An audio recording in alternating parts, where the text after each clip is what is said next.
is for the limit. I ain't got no limits, no. I ain't got no limits.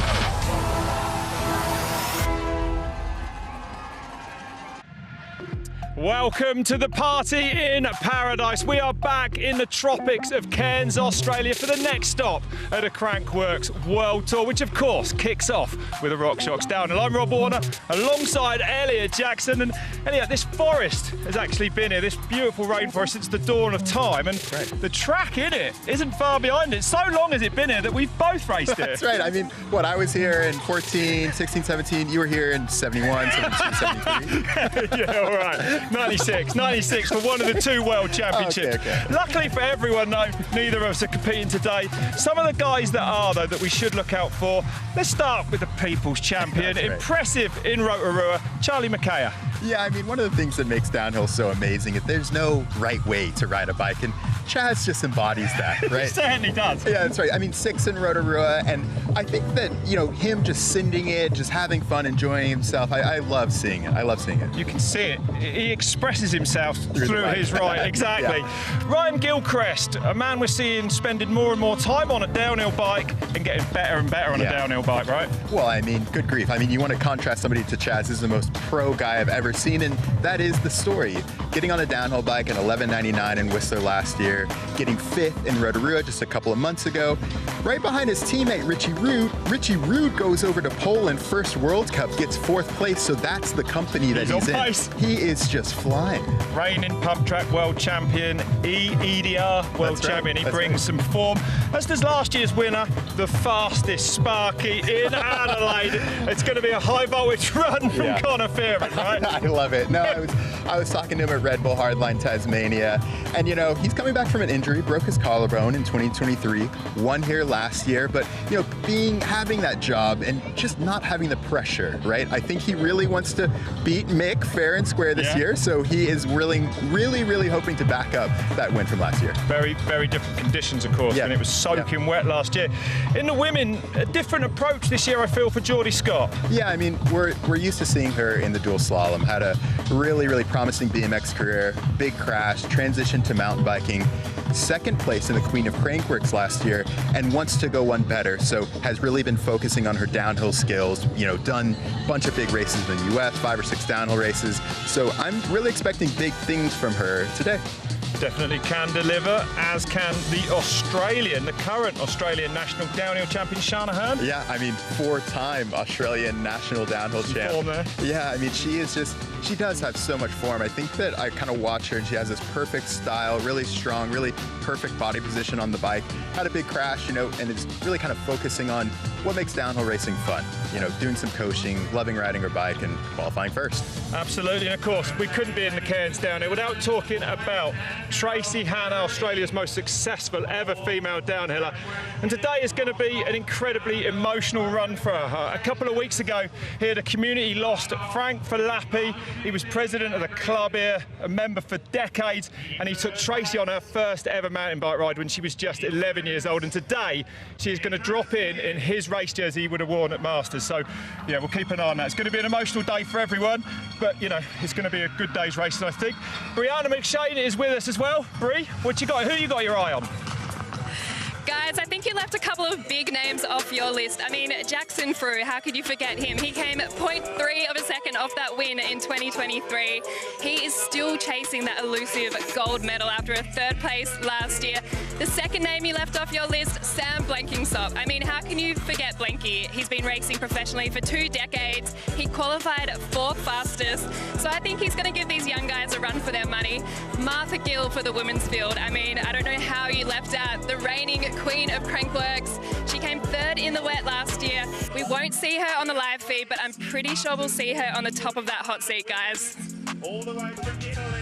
And this is where we are then, deep in the southern hemisphere, Australia. And up there, right on the very north of it, in Queensland. In the tropics of Queensland, we find ourselves in Cairns. Been coming here for a long time, racing World Cup races as well. And those are the 6 stops of this year's Crankworx Downhill Tour. This already round number 3. We go to Silverstone and then 2 in Whistler to look forward to as well at the end of the year, Elliot. But it's going to be good today, huh? Oh, I can't wait. I mean, I'm excited. Actually, we finished the season off, the downhill series off at the OG Canadian Open. So that'll be great. But we're here in Cairns. Track is amazing. Some great racing so far. Absolutely. Elliot's been reminiscing about his successes here. I can tell he hasn't got off his phone bringing up results. And of course, this is only the first broadcast of the weekend. Of course, the downhill kicking things off tomorrow. We've got dual slalom. We've got full tilt. First time that event is going to be rolled out. I mean, I don't know what to expect for you. On the same track. I mean, it's going to be great chaos, majestic chaos. Absolute chaos. And then, arguably or not, for me, when I watch when I watch slopestyle on Sunday, I'm confused. I can't believe what they're doing. And of course, the big one on Sunday, Emil Johansson returning to competition after a lengthy layoff after surgery. Has he ever had to make a comeback like this? Man, I mean, he's done everything else, so why not, you know, have an injury, come back and see if he can do it again. I think that's the only challenge he probably has left in his career. Absolutely, yeah. And we have got a giveaway for you today. Darko, head-to-toe set of kit in this bag. All you've got to do is go on Instagram, follow the Darko account, follow the Crankworx account. You've got to tag your friend. What is it, Elliot? Help me out here. Tag your friend, tag give it a like. Buddy, that's right. And every single broadcast, we are giving some stuff away. The Acid Rain kit, it's, yeah, it looks great. I mean, look at this. It's just great. This is unbelievable, mate. Thank you. The heat getting to me a little bit this afternoon. And of course, you know, if there was ever a place for a map, I think this is it. You do not want to go off the beaten path. You do not want to go off the trail around here. So I suggest using Trail Forks. It's got this 1996 World Championship track. We're going to race it again today, and all the other amazing tracks, and they are amazing here because they've all been cut through an ancient rainforest. Yeah, I mean, downhill is a key part of Cairns. I mean, the council has a strategic plan for trails here. You have so much stuff around the Coranda downhill track. Went riding with Loic Bruni there. He said I was a little bit too fast, so he's going to let me go first. You can ride that, find it on Trail Forks. Find all the trails here on Trail Forks, and like Rob said, use it because you don't want to be... Take her away. Here we go then, double trouble. Charlie Mackaya, Brooke MacDonald taking us down. There's the infamous rock section. Thankfully looking a lot drier than it was last year this time, Elliot. It was horrendous 12 months ago. Down through the alien tree now, looking like it's got a lot more grip as well. We know this track is as fast. Tracy telling us as fast as it's ever been. Oh, man. Elliot wishes he was riding faster than Loic Bruni. Last time he was here, of course. It's just so fun. It's one of the funnest tracks, and you can tell by Brooke and Chad just coming down here, loving life. Been revved up a lot over the years, some big jumps added. And there is a big gap that I don't think we've ever seen done in a competition, in a race run. People have done it in practice just before this big motorway down the line. A massive gap, a jump into the generator. 4 or 5 guys doing it, we believe. Let's keep an eye on that again this afternoon. God, look at the sweat on me, Elliot. It's like sitting in a sauna out here. It's so warm here. Beautiful, isn't it? Yeah, it's awesome track. So one of the things we have this week for this race, we want to know what you think the biggest challenge on the track is. Is it the slick Rainforest Tech? Is it the rocks, or is it the pedal? In the comments, just put one of those numbers in there, hit enter, so that we know. Rainforest Tech is making it. I can't believe nobody's picked the pedal yet. Not really sure. I think that might be one of the most important sections on the track. Yeah, definitely. So lots to look forward to. We're going to go racing with the women. Stay with us. The Cairns downhill rolls out after this.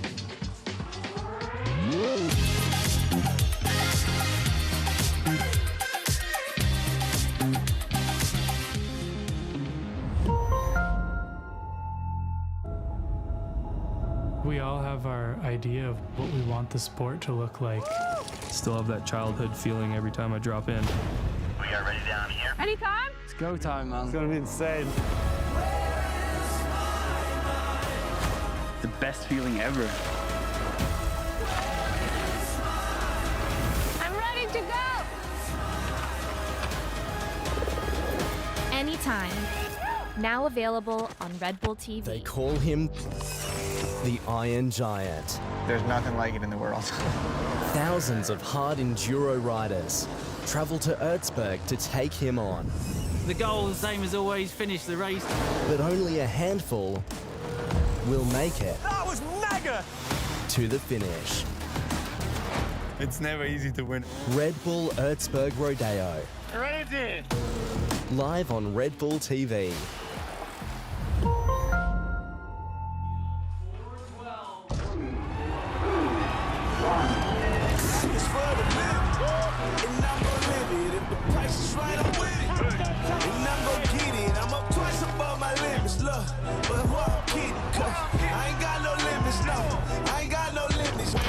So bad, it's a party round here. All I see is gold, get us through my Cardi's for the money, never tardy round here.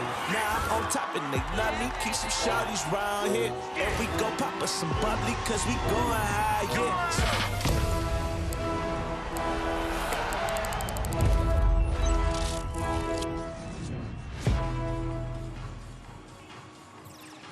Okay, so the women are at the top here of the rainforest, this very unique track. The only track actually on the planet, they say, is safer between the tape.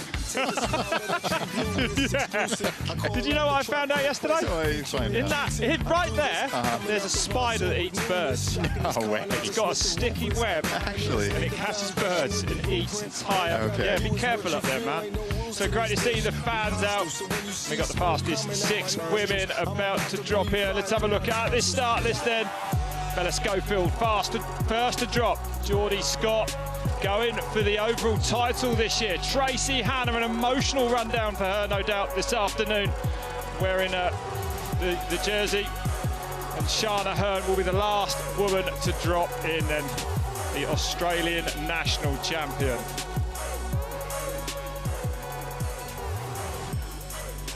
Here we go then.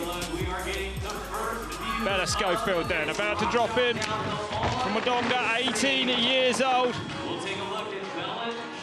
5th at the Nationals actually at Mount Bula in March, and coming into this fearsome rock section. Some traction though this year, thankfully. Yeah, and the outside line actually got taped off.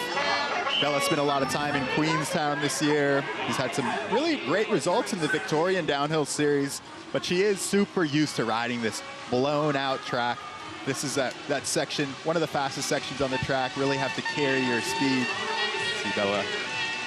Yeah, you've got to carry your speed. These fast sections as well. Big jumps punctuating it down there. A little bit of everything on this course. But plenty of this hard packed out down through that whoop section. I think that was brought in for the 2017 World Championships. And now you've really got to concentrate, Elliot, on carrying that speed right through these turns. And up by 7.5 at split number 2. Yeah, I mean, another one of those sections that they've taped a little bit tighter. There's a double line there. We're definitely going to see some options through here. But Bella having an amazing run. See, she's just super smooth on the bike, letting the bike roll. 110 on track. Early into these turns. Fast down into the generator now. Got to carry as much pace as you can. 8.6 up. And really from here, all you got to do is pedal. Absolutely bury yourself. Around 20 seconds now of all-out sprinting down towards this line. They'll be glad it's hard packed. This was soft last year, a much more physical effort.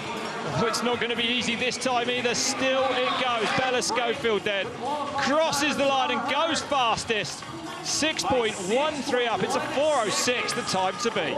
Yeah, awesome run for Bella, beating that 4:13 of her qualifier handily.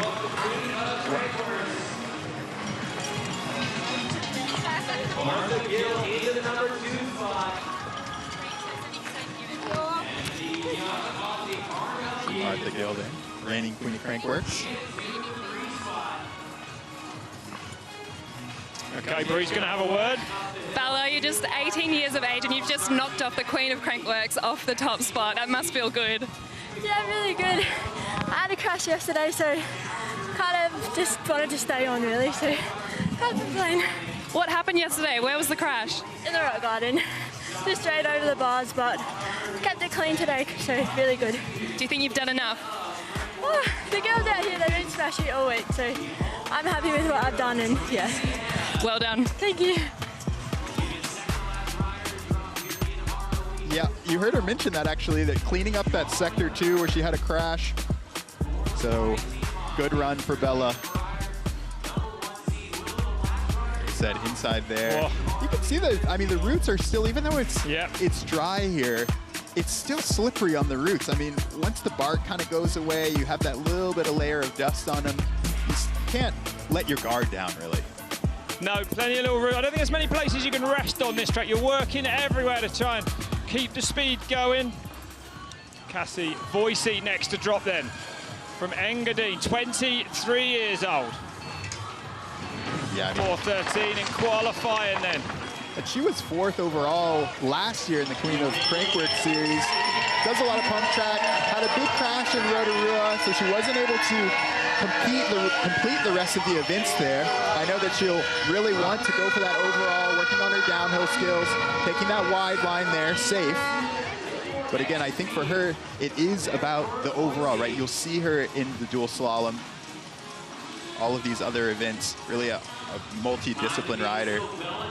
That's right, grew up in Sydney, Len. Had a ride downhill on Threadbow. And you can see the kind of the pump track skills coming out through there. The way that she lifts up before the lip, you know, whipping it out, really just comfortable in the air. Absolutely, had a 4th as a junior, actually, a World Cup race. So definitely the pace. Don't be expected to see her go fast. Just 23 years old now. But 2.8 back then at the second split on course. Have to really do something special to pull back nearly 3 seconds, Elliot. Yeah, there's that outside line. I kind of like that a little bit better. You can kind of see how much more speed that she's carrying right here. You can't really get in too many pedals there. And if you want to go on the inside there, you have to, I guess, get on the brakes. It's shorter but slower. It is. I mean, it's a classic trade-off of speed versus distance. And we know Bella didn't have the best pedal, lost a little bit of time there to Martha, so Cassie is in touch here. She really lays it down. Needs to get a gear up. So 0.3 pulled back by that last split, looking down. Looking like perhaps she's stuck in that gear there. Yeah, she would definitely be changing up the gearbox if she could be. So definitely some issues here then for Cassie Voicey, and it is going to cost her 2.5 at the last split. But she pulled time back. She still pulled it back. What? How did she do that? That is crazy. That's incredible. I would have thought she pulled back 0.9 in the wrong gear, Elliot. But is that testament to how fast this track is riding today? People saying you will roll faster than you ever have here. Yeah, definitely. Definitely. I want to hear, interested to go down to Bree, actually, get some insight into that. Martha, our reigning Queen of Crankworx, we didn't get to see your run. Talk us through it from your perspective. It was a pretty good run for me. Hit all my lines, pretty smooth. Not sure whether it was a bit too conservative. Feel like I'm missing a bit of pace since crashing in Rotorua, but yeah, I'm happy with how I did. Very different conditions to last year. How are the conditions on the track? It's pretty nice to not be sliding around on the rock garden and stuff, but yeah, nice to have a dry race here. And we've got a big weekend ahead. What's next for you? We've got a bit of full tilt tomorrow, brand new event. I'm pretty excited for that.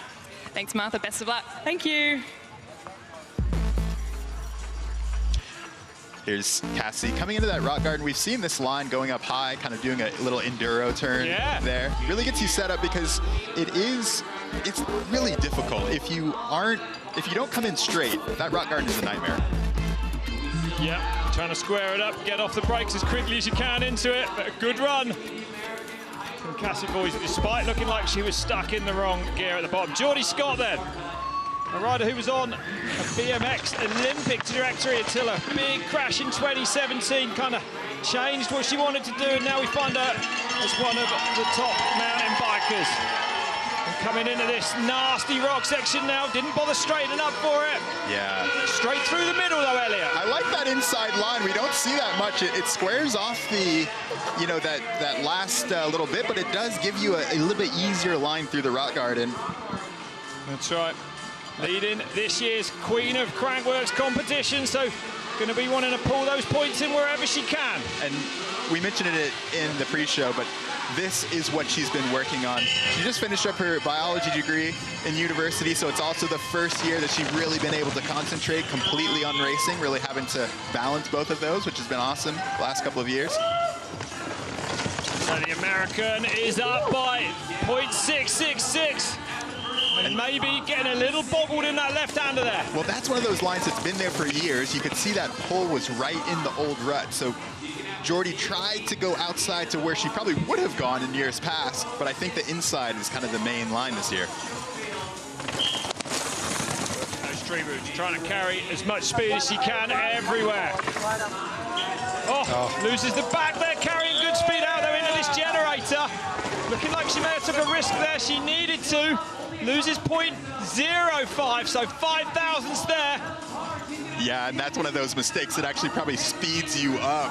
I'm amazed at Cassie Boyce's pace down here on this last straight, spinning that little gear. Yeah, Jordy's super fit though. You can see she's just all the way on top of the pedals in the right gear. Has she held on to the advantage? She has. She goes 3 seconds up then. A 4:03, and that's showing us just the time perhaps that Geordie Scott lost, not being able to pedal as hard as she could along that last straight there. Yeah. Would have put her handily into third in seeding. Really nice run. A great run, yeah. Let's go down to Bree. Geordie, that was such an amazing run. How did you pull back so much time at the bottom? I was definitely a little less comfortable in that middle section, but I knew once I got through, I don't know the exact point, but I could just turn it on, and I pedaled so hard. You came second in the overall standings last year. It looks like you're hungry for that Queen title this year. What's going on? Yeah, that's the plan, but I'm just gonna ride my bike and race as many races as I can and see what happens. You killed it, well done. Thank you.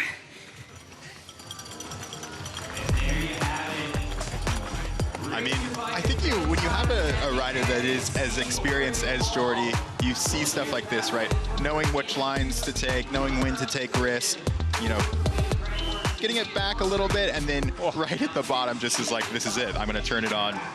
I know I've trained. I know exactly what to do on these pedals. No hesitation after that slide then.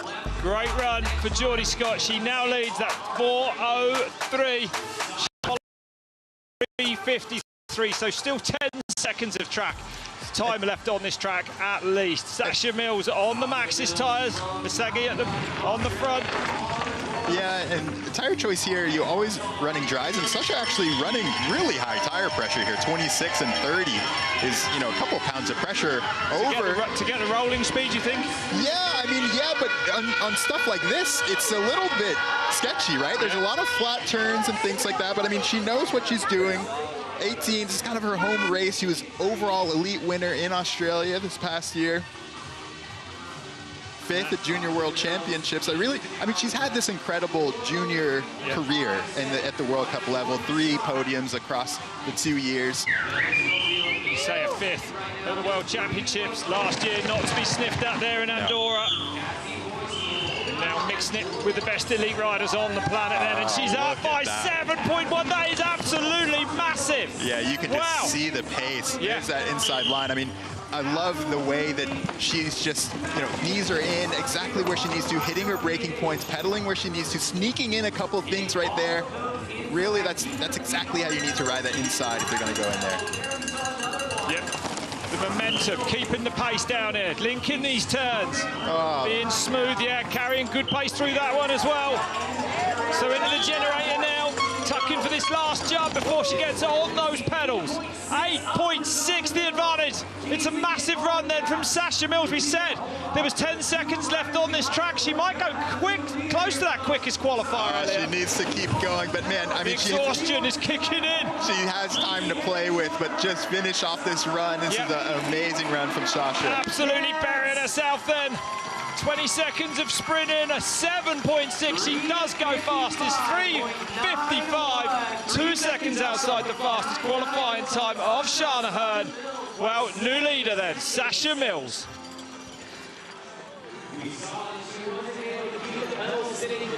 Man. Definitely feeling it, Elliot, on that last straight. This track is incredibly physical. I mean, you're working the bike. You know, it's a bit more flat, so you really have to pump, you have to hop over, and all of these things. Just kind of do everything you can to gain speed. So Sasha opting for the inside line here, just so comfortable, right?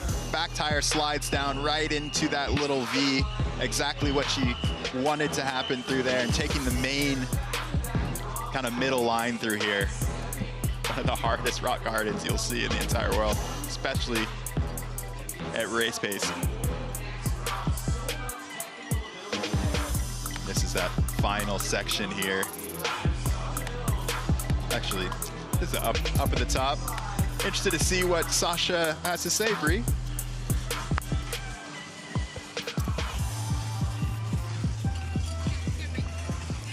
Sasha, that was such a massive run. How are you feeling after that one? Super tired. That end pedal is so hard. Like, I was watching you as you crossed the line. It looks like such a physical track. How did you find those extra pedals? well, the arms were hurting, and then the legs started hurting, and then I might get to that pedal. I'm like, oh no. So I have to make it to the finish line. Well, you're in the lead. Well done. Thank you. Thank you, Bree. And a great run there for Sasha Mills. It's rare to have a pedal like that where there is nothing afterwards. So you don't have to save anything. Normally on a downhill track, you'll have a pedal maybe in the middle and on traverse or something like that. But here, you have the entire downhill track and then you have a pedal, so you really can empty the tank. Well, Tracy Hannah next then on a very emotional run for her. The Cairns Mountain Bike Club, Australian mountain biking, lost Frank Falapi a couple of weeks ago. Here, actually training for the Masters World Championships, and today Tracy races in his jersey that he would have worn in his race run. First took Tracy for her first mountain bike ride when she was just 11 years old. And Hannah will be all out to win this today. 4 seconds off in that qualifier, but she said she didn't pedal, hasn't been on a downhill bike since this race a year ago. Yeah. Saving everything for this finals run, Elliot. She is, and I mean, you can hear the crowd getting behind Tracy. A mom, I mean, one of the fastest moms in the entire world. That's right. And there we go. This is that middle section. Tracy has put in so many laps on this track. I think she kind of knows where she can make up time. And right there, 2.2 up. Yes. So right on target at the moment then. The winner of 13 Crankworx downhill races, 5 World Cup wins. The overall World Cup winner in 2019 as well.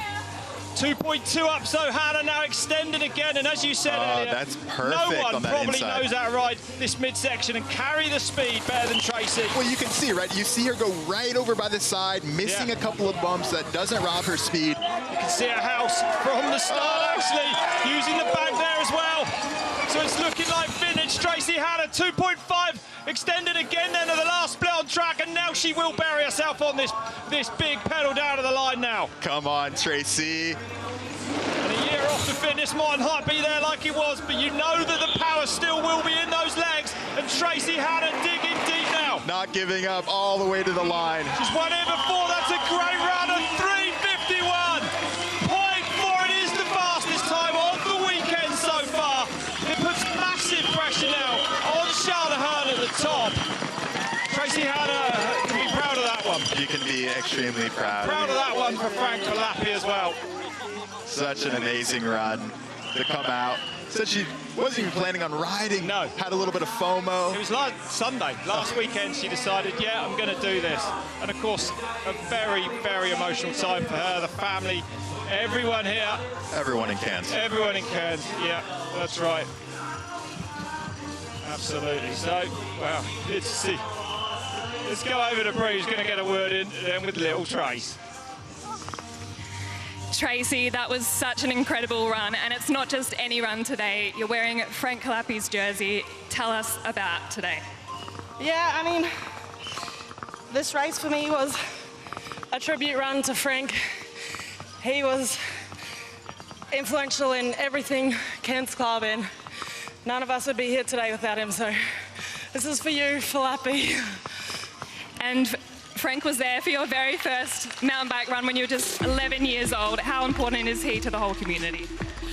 Oh, I mean, he's just the kind of guy that has always got a smile on his face, and he's always the one working so hard to get events like this here, and he was out there every weekend, every event working, so, I mean, the crowd knows what Frank was like, so, sorry, I'm puffed, I'm not as fit as I was once. An amazing tribute. Well done, Tracy. Thank you. Absolutely, the greatest tribute I think she could have paid. Amazing to see Tracy come down there. She won it last year. She won it the first year. We came here actually in 2022 for Crankworx. Is that going to be enough, Elliot? I mean, maybe. She says she's not fit, but I mean, she's not. I would be way more out of breath. She wasn't that bad. No, that's right. Great run from Tracy. Well, one left at the top then. Shana Hearn now, the Australian national champion. Travelling a lot less this year, really. It's starting to focus more on her riding and these Crankworx events. And under pressure, she needs to go faster than that qualifying, that 3:53. But look at, I mean, Shauna's just, she's so precise. She just puts the bike exactly where she needs to. Hit a big hit in there. Didn't stall her up too bad. She rode it out well. That's exactly why you train. That's exactly why you go to the gym, to be able to hold stuff like that. That could have turned bad very, very quickly there. The bike did come almost to a complete stop. Hannah Hearn just absolutely soaking it up, and now fast and going big through these high-speed jumps. Let's see where she is. The middle of the track, Elliot, is where I think Tracy will have made her time. Yeah, I mean, I'm looking at the lines. She's up by 4, though. 4 seconds up. That's massive. She's cutting off distance everywhere she can. Just so light. Out there. Light on the brakes, not losing traction anywhere. You never see the back end or the back wheel kind of lock up or anything like that.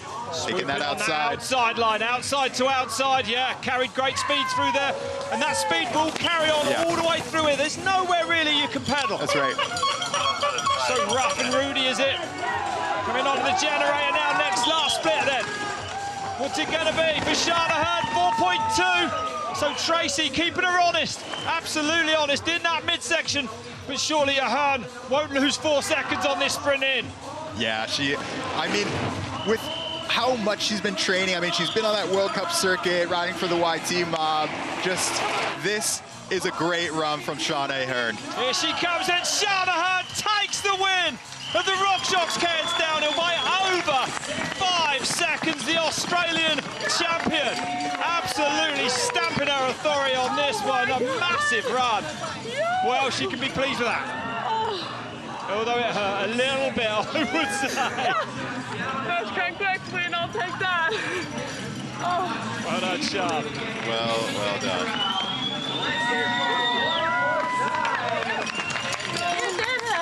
Oh my God. Finally beat me. Oh, finally. Just took you to have a baby, eh? Oh my word, you look so good. Thanks, girl.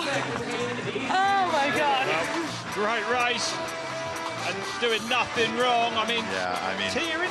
Big hit in here, Elliot. You can't miss it. Well, there's so many rocks, you have to carry a ton of speed if you just, unweight in the wrong place, and you can see the mistakes kind of cascade. Yeah, it did a little, but she rode it out perfectly. Yeah, that's right. But under pressure there, for sure. I mean, everything looks so good. Her bike looks so good.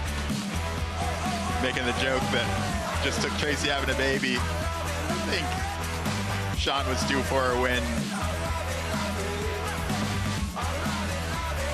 Well, let's go to Bree then, who's with our winner.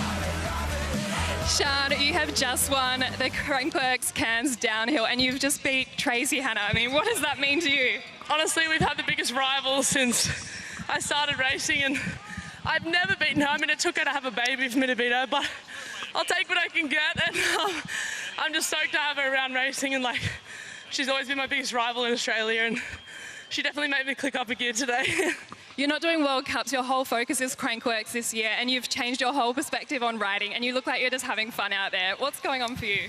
Truly, I found the love for riding my bike again, and I've got the best people around me, best friends, family, and sponsors, and honestly, my team have been so supportive, of me chasing whatever I want to do and just being happy, so that means a lot to me. Sian, it's paying off. You are our 2025 Crankworx Cairns downhill winner. Congratulations. Thank you. Yeah, congratulations, Sian. Her second Crankworx downhill win, actually taking the Rotorua Tanafar back in 2022. But look what that means to her. Yeah, that's so cool. It's cool, yeah. Tracy had to have a baby for me to beat her. Quote of the day. Let's have a look at those results then. Gold medal for Shanahan of 3:46. So taking 7 seconds off her qualifier. That's huge. What a run. And you don't beat Tracy Hannah here in Cairns by 5 seconds without doing something special. Sasha Mills in third. Top American there. 4th place for Geordie Scott. Martha Gill as well a bit further down. Yeah, I mean, really good run for Sasha. Like to see her back up there. Exactly. Let's have a look at this top three then. The Cairns Rock Garden. Not being that much kinder than it's been over the last 30 years. No. Third for Sasha Mills, second. I mean, Tracy just knowing exactly where to go, inch perfect in the Rock Garden. But the winner, Shana Hearn. Okay, stay with us. We'll see you after this break.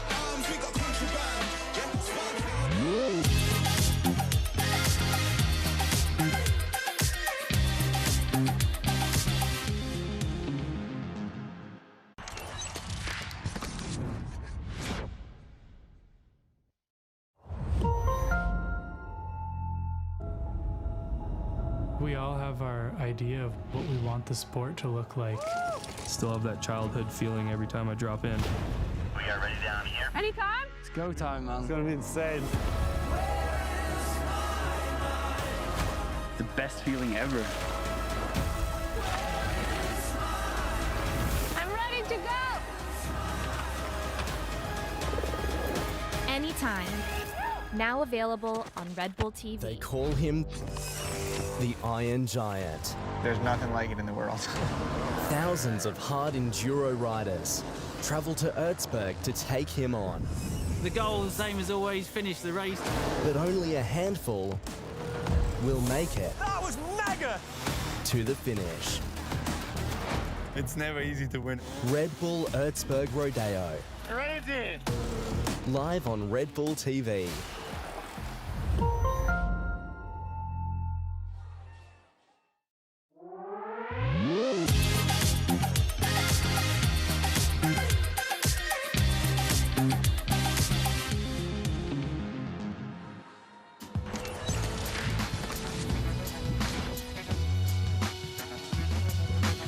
Well, we just had the women's race, Elliot. Superb it was too. Shana Hearn. Yeah.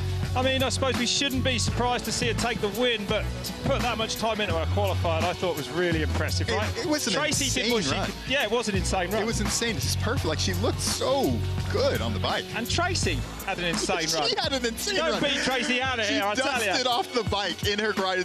The bike hadn't been ridden. I don't even think she changed the tire. I wonder if she even pumped up the tire. I don't even know. That's insane. Maybe she ran the pressures in 24. Well, of course, this is just the start of the weekend. Plenty of action tomorrow, and on Sunday, the big one. The slopestylers, the world's best slopestyle riders, take to this incredible course here in Cairns. Saturday at 5, and then on Sunday at 2 a.m. Central Time, 10 a.m. AEST, and 12 p.m. New Zealand Standard Time, I'm guessing. Yeah, all on Red Bull TV. I think that was actually Central European. Oh, yeah. Yep. So 9 o'clock at night in Central Europe. I'll be watching if I'm home by then anyway, that's for sure. So, Harriet Burbridge-Smith is here after a horrendous crash at Joyride last year in training. It's the first time she's got back on a bike. Harriet Burbridge-Smith is built different. Yeah, I think it'll be good. I feel like every area for me is a little bit grey right now, so the more stuff that I'm a little bit more familiar with, probably the better. It's on, here we go. Harriet Burbridge-Smith dropping in. There she goes. This is where I'm expected to see some big moves out of Haz. Oh! I realized that there was something wrong with my neck because I couldn't look up the ramps properly. I think you've been really lucky with this one. Mm-hmm. Yeah. Because if this would have been more dislocated, you would be in a paraplegia. Our recommendation right now would lean more towards get some surgery. Afterwards, the surgeon was like, I'm glad you got it because it was worse than we thought, like it was fully unstable. It was hard because like doctors like that are not gonna encourage you to get back. Like my dad and my mom always rode, so they took me to like a BMX track when I was like 4. I was slowly not enjoying BMX as much as I initially had, but I still knew I loved bikes and I still knew the passion was there, but there was something kind of missing. Got invited to go to a Crankworx, and I was like, oh, maybe this is what's missing. I was starting to do a little bit more free-ridey sort of stuff, like more big bike, more big jumps, and it was kind of like in that. No! after surgery was really good. The pain was like almost gone instantly. I only had the soft collar on for 3 weeks. And then 2 months ago, I got cleared to lift weights, and I've literally just been in the gym for like 2 months, like every day. I don't want to be slack with strength or stretching or my diet because I don't want to feel bad in my body again. Like I want to feel strong. 3 weeks ago, got fully cleared, so that's when I started jumping and hitting ramps again. But I think I did learn to find some happiness outside of it too and not fully rely on it, but now that kind of feels like it's coming back together. You really can't enjoy the good if you've never had the bad. Well, that's going to be amazing, you know, to see what she's been through, to see her back in competition. Man, that is insane. I mean, just so much hard work. Yeah, absolutely, and really not been back on the bike very long at all, but, well, she's a fighter. She's a competitor, so we look forward to that, yeah. Okay, well, earlier today we showed you how to get your hands on this full set of Darko gear. All you got to do is like the Darko what is it, Elliot? I've got it wrong again. So what you need to do is follow Crankworx account and Darko like the post, tag a mate, tag a buddy, and you're good. And you're at the end, we will pick a winner, and someone will get that kit. Yeah, that's right. Because I can't work out a competition, so I'm not going to be in it. Okay, that's one less person that you have to compete against. Okay, let's turn our attention to the men then, and there they are. Those are the 20 men that are going to be dropping. Ryan Gilchrist will be last. Connor Fearon, last year's winner, goes second to last, ahead of Jackson Frew, looking for his first ever Crankworx win. Blenky, a World Cup winner. Baxter Malwold, Joel Sutherland, all on that last page of riders to drop as well. And then we go to this one, Sick, Mick, Hannah. Coming out of retirement, is he? No one knows if he's actually retired. It's a big question. Will Hines, Tegan Cruz, all the way from Pemberton in Canada. Brooke MacDonald, double trouble there with Charlie Mack. Toby Meek over from New Zealand. And Darcy Coots as well, one of our regulars from Red Bull Hardline Tasmania. Elliot, there's a few things in this area that I certainly haven't done and will never, ever, ever do. Are you brave enough to have done the AJ Hackett? No. It's the only one in Australia. Have you done it? No, I'm good, thanks. Let's find out if anyone else was brave enough. Check this. Doesn't actually look that high. And you're like, no, it's higher. I was like, yeah, it's pretty high. Ain't no way. I was like down there going, light work. Not light work. We're halfway. My body's scared, but like my head. I struggle to like jump off like a 10-foot drop into a lake. Can you hold my hand, Teague? You're clumsy too, bro. 5, 4, 3, 2, 1. I think that's the least Love you, Mom. I feel like I should be saying that. Tell me when. So I just need you to let go of the towel first. 5, 4, 3, 2, 1. Like,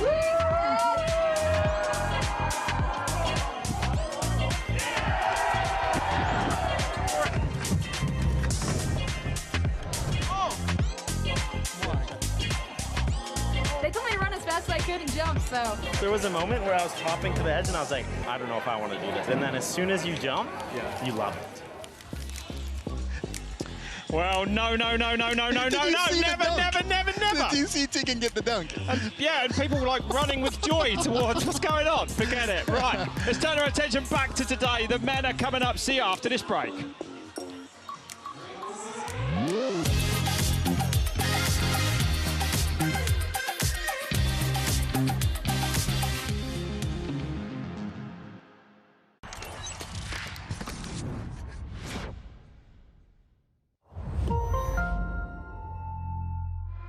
Prepare your bike. Visualize the track. Keep your blood pumping.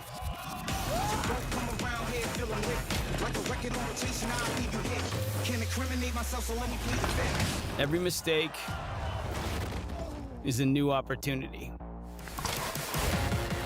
Keep your grip loose for the wildest rides. Bike on Red Bull TV.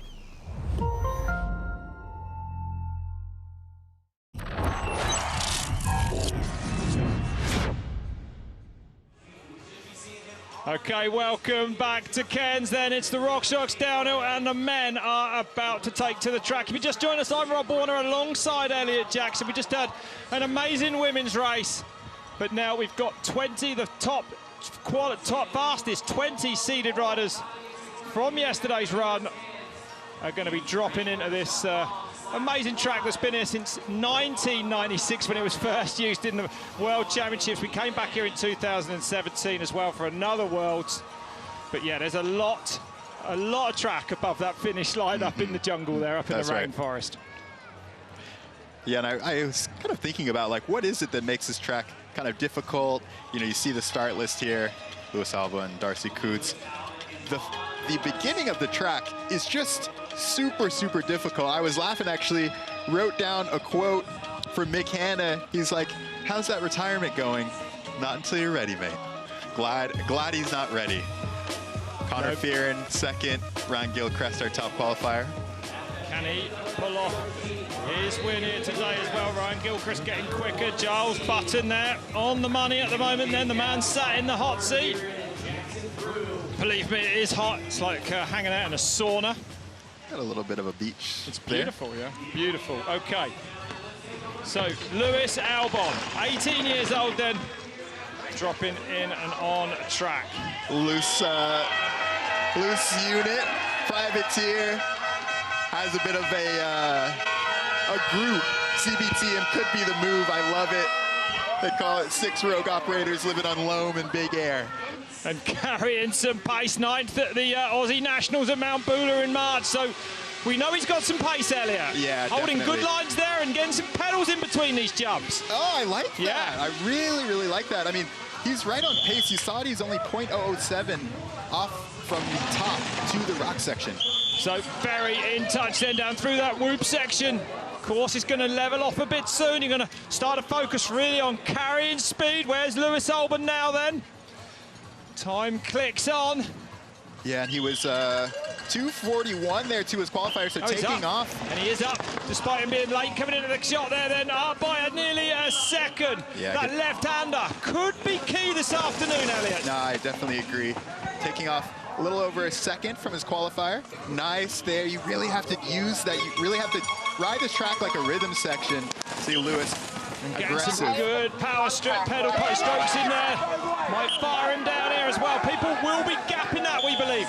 Those 2 drops there will become 1 as we get towards the fastest qualifiers. 1.2 now then into the green. So it's a good run for Albon. Can he keep the momentum? Can he dig deep enough though to go fastest? 20 seconds of sprinting at least. Come on, boy. I can't imagine anyone's going to do it much quicker than this. Albon goes fastest, loses 0.6 of a second on that sprint, so keep an eye on that this afternoon. Oh, man. Albon in the lead then. Louis Albon takes the lead. 19 riders left to drop.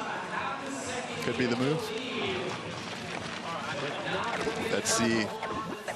Out of the gate. So this top section is actually 10 turns, 10 180 turns. You almost have to count them all the way through because they look so similar. That's right, actually. Yeah, they do. Coming into this rock garden, that's exactly what you want to see. Lifting up the back tire into that V. You have to be comfortable with your back end sliding right in the V. Look into the exit of the turn. Nice one, Louis. You don't often get rock gardens with that many lines through as well. There's probably a couple that might work in there. It is. And you see kind of Lewis's back end. That's why it's hard to pedal here, because as soon as you pedal, you lose traction. You see the back end kind of really just kind of going all over the place, and that does lose you a little bit of time. Yeah. But no doubt in that man's efforts along this big flat sprint into the line. Back to the top then. Toby Meek from Queenstown, just 20 years old. The 2023 New Zealand national champion. And a good qualifier for this man then. Direct and fast into this big rock section at the top. Oh, and quick through that left as well, carrying amazing pace through there. That was fast. That was really good. Fastest that we've seen. Top to the rock then, that's right. And you don't, after that rock section, you don't brake for 22, 23 seconds. So you come out of that alien tree, and that's why you have to take so much risk after that. To carry that rock pace. section, yeah.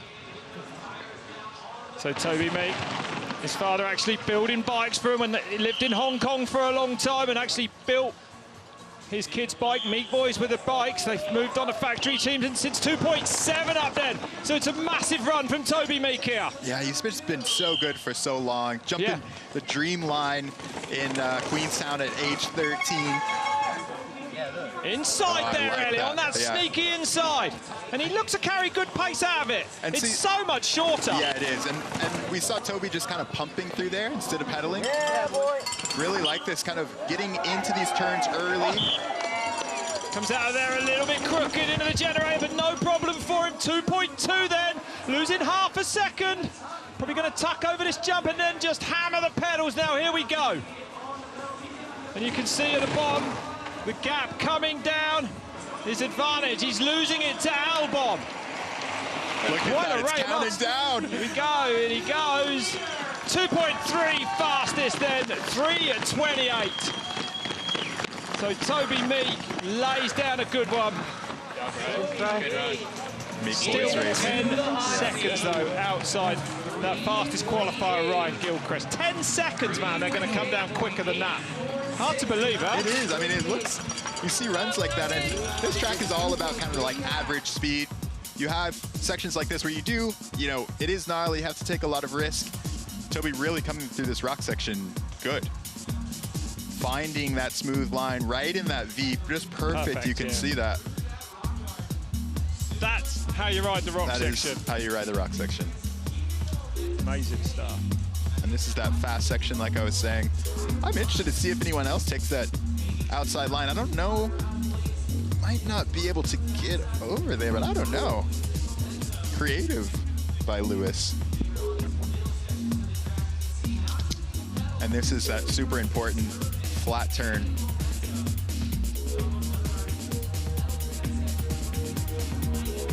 Yeah, definitely carrying good pace all the way down, landed deep into there. You'll see people perhaps doubling that. Well, let's go down to Bree, who's with Toby. Thanks, guys. Toby, that was a massive run. Talk us through it from your perspective. It's really just hard to kind of keep finding the flow down that track. There's so many sections to it. It's not like a continued track. So you drop in first corners, and it's just kind of resetting after each bit. Makes a big difference. We saw you pumping. Was that kind of key to keep generating speed? Yeah, for sure. It's kind of hard to like pedal because you're going to tag some routes. And I mean, I'm sure a few boys are going to be pedaling through there. It's always a 50-50 what's quicker. But yeah, just got to save a bit for the bottom, don't you? You do. Well done. You're in the hot seat. Cheers. Thank you very much. It is super difficult to have a perfect run top to bottom. See Toby, that 3:28, I mean, cutting off 5 seconds from his qualifiers. The times are coming down. This is a track where you get into finals and you can really just empty the tank. So many different sections. You heard Toby talking about it. Duke Millington there, 6th place. Vulcan Payans, Jose Feller, Matt Grace. And Mick Hanna had a little bit of a mishap, I think, earlier today. Just to see what happened. This is training. Oh! That could have been a lot worse. Wow. I mean, man, these look at this. Look at top of your screen. Top of your screen. Oh, it gets tangled in the bush. Well, there was that little route, and he was trying to go as far right as he possibly could. And a vine just went out and grabbed his handlebar. More Tarzan than ever. Huh? That's not something you say at every single track. No, it's not.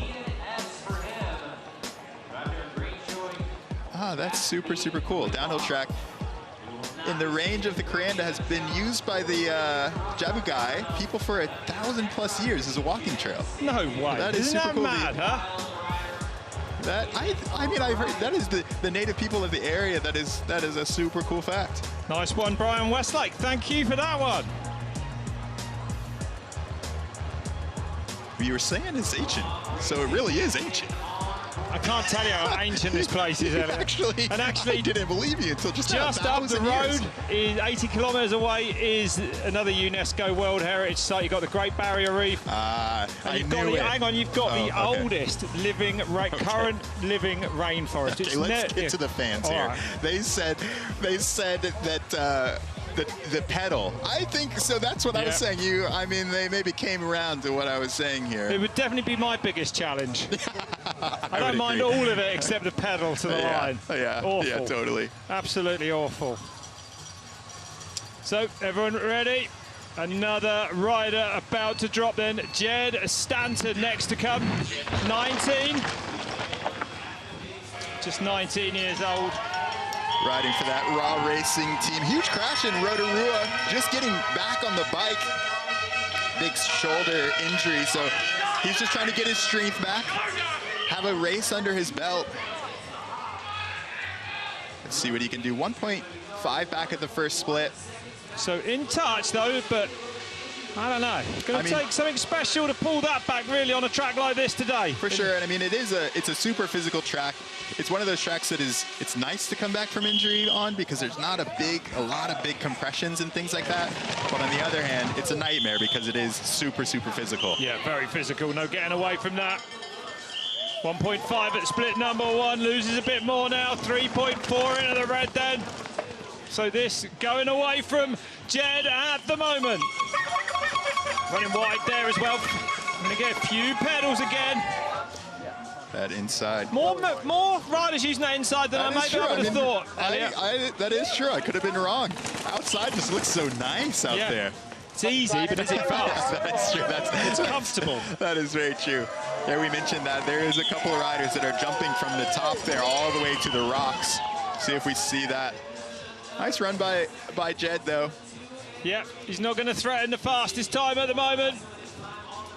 Toby Meek sitting there pretty with that 3:28.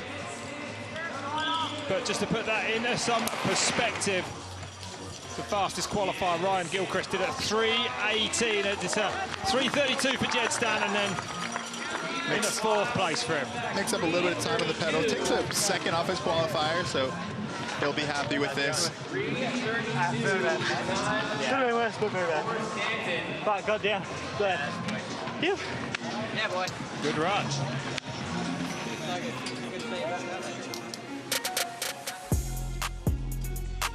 There's that rock garden. Nice smooth run from Jed. I mean, this track, you really have to kind of section it out. That top part is just all of those kind of bobsleddy berms. Like I was saying, almost 40 seconds of it into this insane rock garden. Middle is super fast. And then you get to this bottom, just technical, right? Technical flat. You really have to be super precise. Where are you going to pick up at? Where are you going to unweight? And then just lay it out. How much? That, as we just saw, that double drop, as they call it, into the generator before the pedal.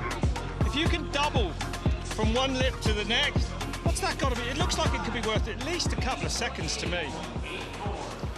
So, Kwijat, no, we are live. We are live. This is the middle of the night for a Brit like me. This is live. Yeah, we are live. I wish I could do it 4 hours delayed. I'm feeling the jet lag. So, Brooke MacDonald then from Napier, just across the water in New Zealand, 33 now. A World Cup winner, 17 years on the World Cup circuit. 8 World Cup podiums to his name. He's ridden here many times before. First Crankworx though, right? His first Crankworx race run in Cairns here. Wow. That's right, yep. Would have been those World Cups though. And still very, very competitive, determined and fast is Brooke MacDonald. Yeah, I mean, new bike for him this year on Harry bikes. Sorry, Elliot. No, I was just saying he's like a bowling ball. But good, carrying a lot of pace across these top section then on those big jumps there. That jumping into the whoops as well. I like that. I mean, kind of shaving off some distance and using the lip on the inside there. Finding himself 2 seconds back at split number 1 though. This is further down now. What's he going to do? Oh, comes in a shot slow. So MacDonald with some issues. Looks like he's been down or something, Elliot. Yeah, don't see anything wrong with the bike. No, maybe just a crash for Brooke then. Yeah, yeah. I mean, right after you come through that section after the whoops. We're guessing, yeah. Yeah, you can see his dirt on his shoulder there. Yeah. There's a left-hander that is super flat, really difficult to kind of not slide the back end out because it is after you come through that really fast section, so you kind of have to mentally reset into this more technical, slower bit. The 2019 winner of the Crankworx Downhill World Tour. That year he won Innsbruck, he won the race in Rotorua as well, so plenty of history at Crankworx. And McDonald sprints to the line, then some big issues along the way. Fastest on the sprint by the looks of it, though. Of course, with ease. Well, Brooke lives to fight another day. Yeah, he's been down, swinging that shoulder. Yeah. Another rider. That, Armageddon Industries. Love this track. It's changed so much since I raced it in the late 90s. You probably raced Armageddon Industries. There you go. Me and him were head-to-head in 96 here. I wonder if he beat you. Elliot, why would you even offer that up? Like, be on my side here. Of course, you know. With a name like that. That's true, though. Yeah, he might have destroyed me. Yeah. Okay, I'll give you that. It's just his name. Toby Meek, current leader. Meek Boys racing, him and his brother, his family, putting together this program is super, super cool. Yeah. Absolutely. Well, it was double trouble from our course preview, and here's the other half of it in. Charlie Mackaya from Napier as well. Same town as Brooke MacDonald, 25 years old. And the people's champion, no one rides a bike quite like this man. A big dab as he goes into the rock sections. Somehow he keeps it upright. The speed he came out there, that was insane. Puts everything into these runs. Look at that, almost and he's a second up. Yeah, a second up, Elliot. Just loose is not the word. Just throws that bike around. He's never like straight up and down. Like even when he's riding on flat ground, his bike is over to the side. He's over on and he's another. up by a second at split one, so that was unbelievable top section from him. Did you see that his foot was off? Yeah. On everywhere, going into the rocks and everywhere. I know, now he's into the red, but he's close, just 46 thousandths off then. Another quick dab there of that left foot. Gets hard pedals down there, clips the fencing. He is on flats. Didn't bother him at all. Yeah. And look at him, putting the little pumps in on the roots. Working hard here. Just noodling it. You'll love it. All right, I think we're all holding our breath for the pedal here. Yeah, 0.4 then. He's in touch. He is. Wonder what he can do on flat pedals down here. Picks it up and puts it down hard over there then. So, Charlie Mack, all out on this last sprint. Can he take down the time of Toby Meek? Got to find nearly half a second. He crosses the line, and it is. It's green. Oh, a roar from the crowd at 3:28. Charlie Mack does it on the pedal in. Incredible, huh? Go on, Chaz. A sixth in Rotorua. Street racing of the Red Bull Stella Bahu Series in Mexico. Charlie Mack is on the money. He is. I mean, look at the watch. Who takes their foot off going into a rock garden? Look at this. Quick dab, no worries. I think that was on purpose. Did you see that? It's like a motocross, like just taking the foot off, kind of a foot plant, and then all good. Look at this. Let off the brakes. I love to watch this dude ride. Oh my goodness. And look at this, like just whipping it out everywhere.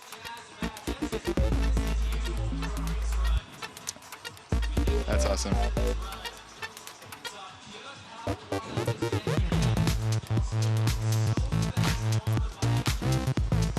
Really, really nice run from Chaz.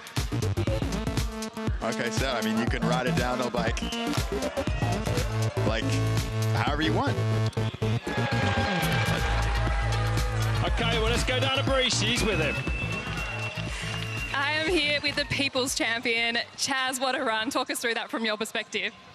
Yeah, it's all good. I haven't really been training that hard, so I'm pretty cooked, but... You haven't been training that hard?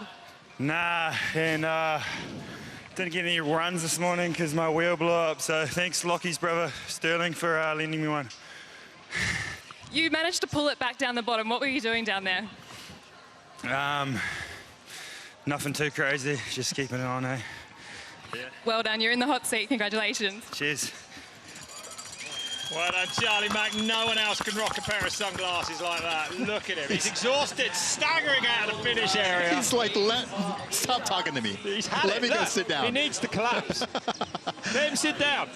And again, borrowing a wheel. I've never heard a bike squeak as much as I did as the one we saw in Rotorua. I think he's had a can of WD-40 on it since. So there's your new leader, Charlie Mackay. Continuing to make a name for himself here, taking out Toby Meek to take the lead by 0.194. 14 riders left at the top, still a ways to go here. Yeah, Crankworx Cairns.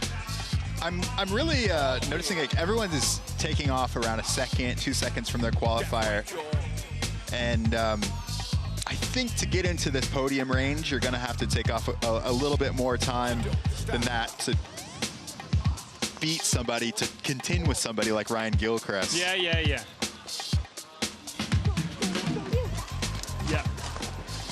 Brian Westlake, he rides like he lives here. Thanks, Brian. Keep him coming.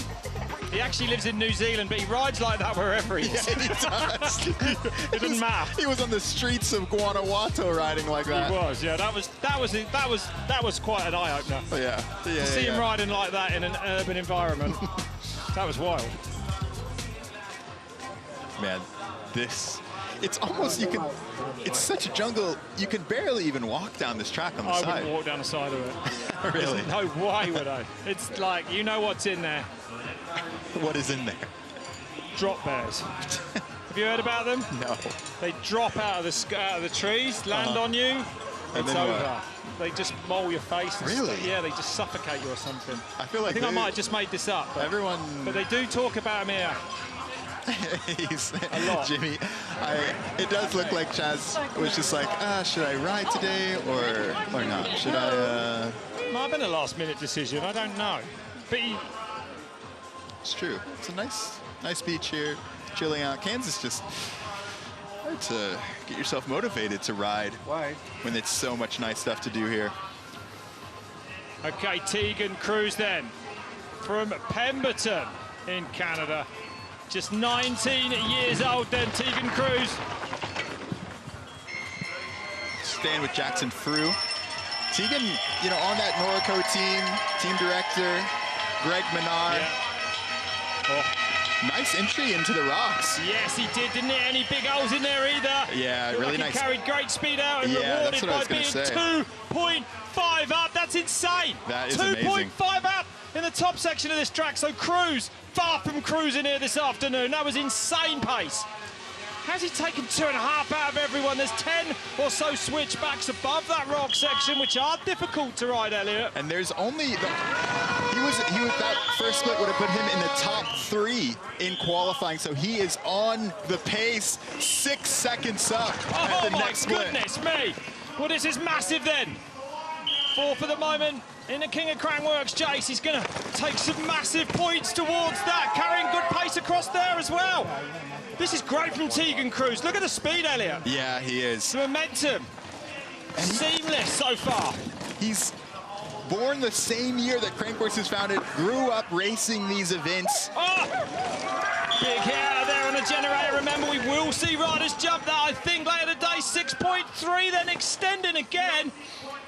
And he's not going to give anything away on this pedal. Look at him. Powering over that double, burying himself, Elliot. This is incredible pace. Exactly what you need to do to put yourself in contention for a podium. Yep, here we go then. He's going to smoke that time of Charlie Mackay. Tegan Cruz takes the lead on 3:22, 6 seconds into the green. Oh, remarkable. Absolutely remarkable run. That is an awesome run. Right into podium contention. That top section was insane.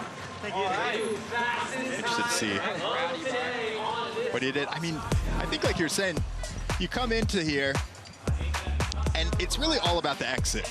On these really gnarly sections like this, you really want, your instinct is to let off the brakes through the rock section But the only thing that matters is this right-hander at the end, and this is exactly what you want to do through there. Already heads turning up, in the rocks as he heads into it, yeah. Most people are kind of dabbing the brakes there. Yeah. He was able to get a crank out. I think if you land off the rocks, there's probably a tendency to get stood up, but he just was seamless and rewarded by being 2.5 up there. And when you see riders get stood up, it really just means that they came in a little bit. They were too late on their brakes. As soon as you touch the brakes on a downhill bike, it's going to want to stand you up.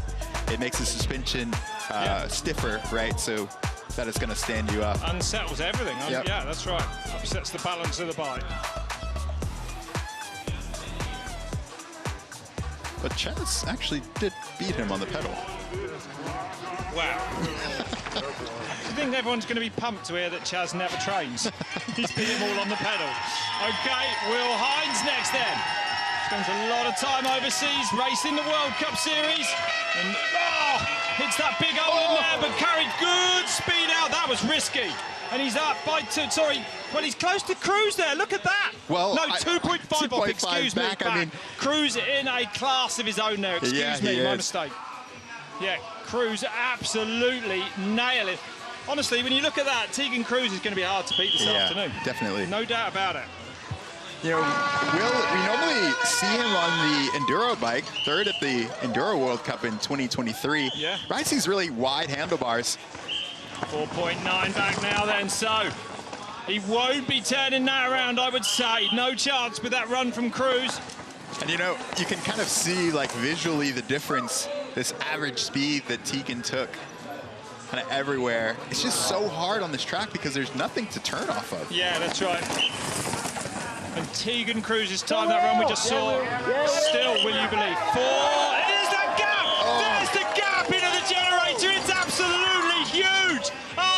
0.3 up there in that split. Well, let's see what that does to the clock, because we think it's worth a couple of seconds, Elliot, right? Wow. And that speed should be carried all the way down here now. The speed, extra speed from doing that. He landed deep on the landing as well. That was insane. So Will Hines goes second. I mean, takes look at half that. a second up on the pedal, though. That shows you what it does to your exit speed. Definitely want to get a close look at this because everyone's been talking about this for years, and this is really the first year. Unclid the gap. It's the first time we've seen it, I think, ever in a race run, right? It's okay. So look at this. You come out of here, and you pull off of that rock on the right side, and you don't have to brake coming into the turn. You don't have to, you know, that next little bit doesn't unsettle. I want to hear this from Bree. Let's hear, she's with Tegan. Tegan, that was such a massive run. Your first time here in Cairns. Talk us through your run. Yeah, it's quite a wild and crazy track, and all the Aussies are going so fast out here, just doing my best. And yeah, it's a really fun track. There's the complicated rocks and all the roots down low, so you really have to try and be precise with your braking and everything. You mentioned Aussies, and you're actually staying with Jackson Frew. Has he been showing you any local traditions? Yeah, definitely grateful for my good friend Jackson. He's been showing me some of the local lines and helping me through it for sure. Well done, best of luck. Thanks so much. Will his time stand well? Armageddon Industries. Hey Warner, remember the old shark mouth start gate? I certainly do. They had a big shark you rode out with at the start. Yeah, it was incredible.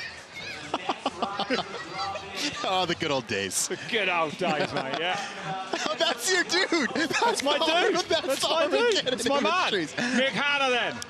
41 years old now. Hasn't actually been, well, has he retired or not? We don't really know, but definitely semi-retired, I would say. Hasn't been training as hard or racing as much. Yeah, staying put this year. But the 2023 winner, he's gone down! Oh, Mick's down! Been down already! Well, he's enjoying the party in the forest, in the rock section. Oh, well, there's one thing you know about Mick Hanna. He's only here to win.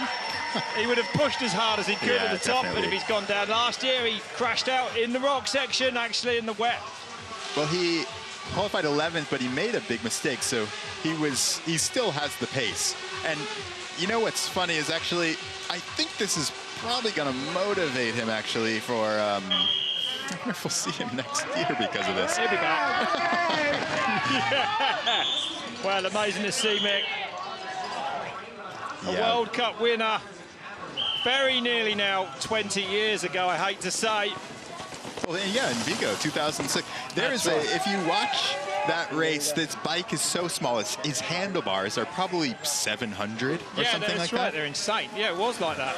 But Mick is really getting involved in the area, doing some coaching, kind of, you know, trying to get the area, doing some, you know, consulting to make Cairns just the best place ever to ride a mountain bike. Yeah, you can't really have a better. Here, he's the right man for the job, that's for sure. Yeah, for sure. I mean, you can't really have a better person than Mick. No, been in the sport forever. Of course, after downhill, went on to enduro.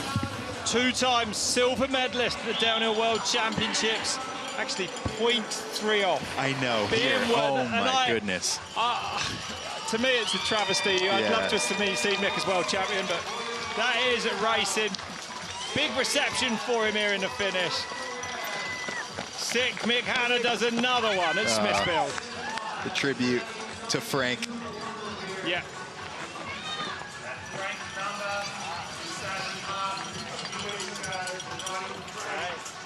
Okay. Yeah, I just went down one of the berms. So current leader, it's Tegan Cruz with an untouchable, I'm going to say, top section. So at this point, he was 2.5 seconds quicker than anyone.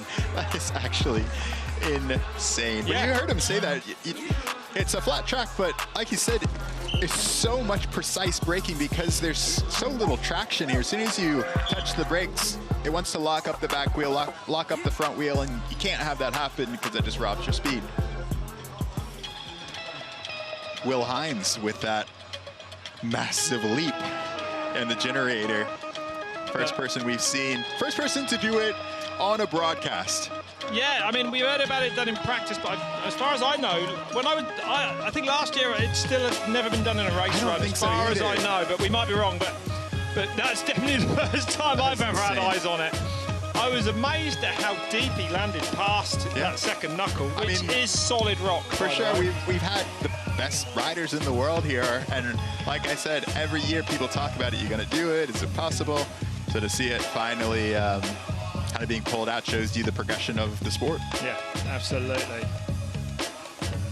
So there's your standards at the moment. We just saw Mick come down after crashing in one of those top turns. Brooke MacDonald having some issues as well, hitting the ground as well. So catching the riders out here.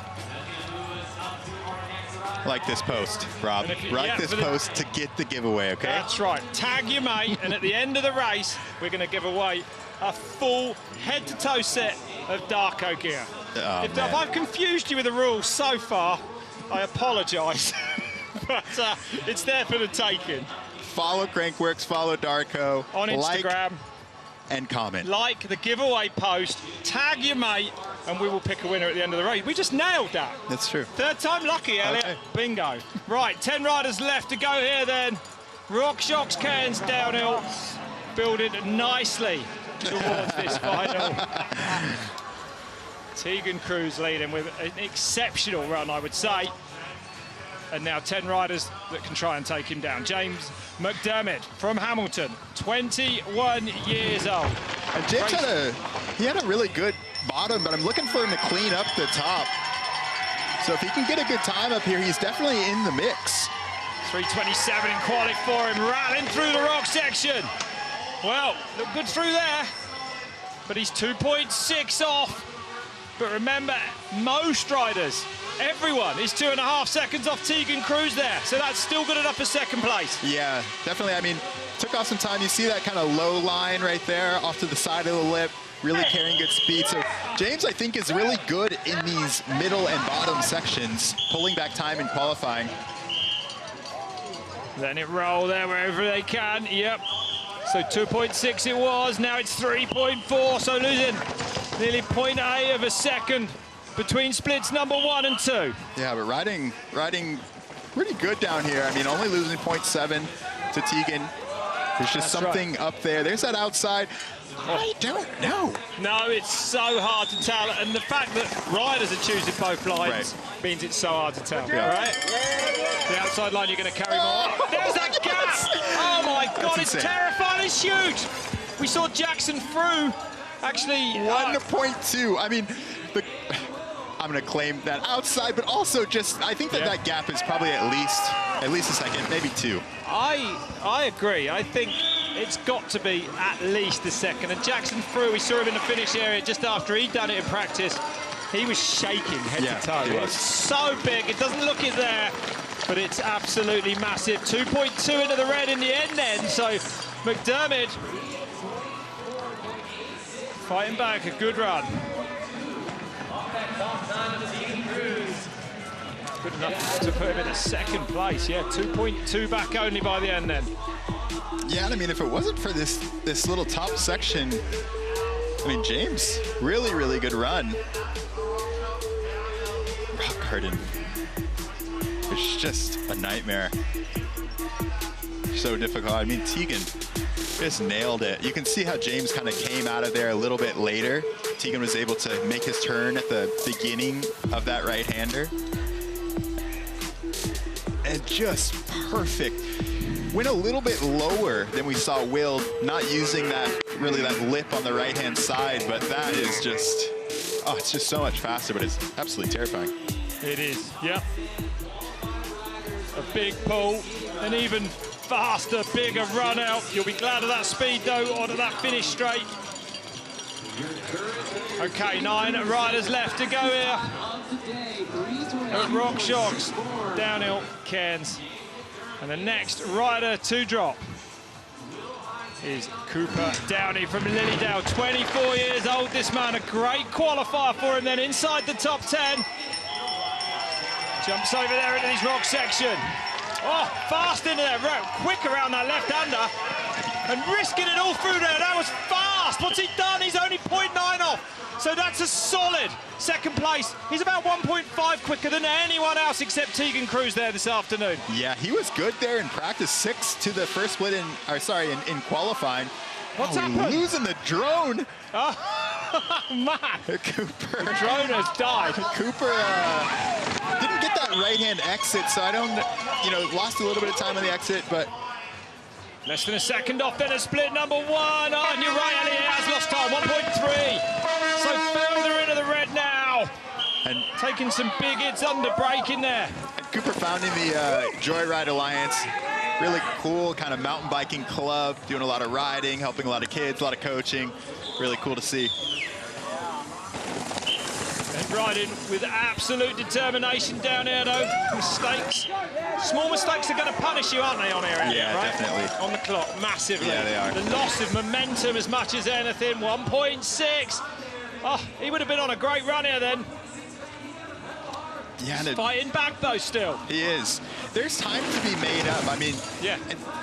It's really hard because the track is just so narrow up there that you can take a lot of risk if you want to. We saw what it did to Mick. Yep, that's right. Downey goes into second place. 1.7 off. What? Great run. Great run from Cooper. Downey, 1.7 back. 3, 4.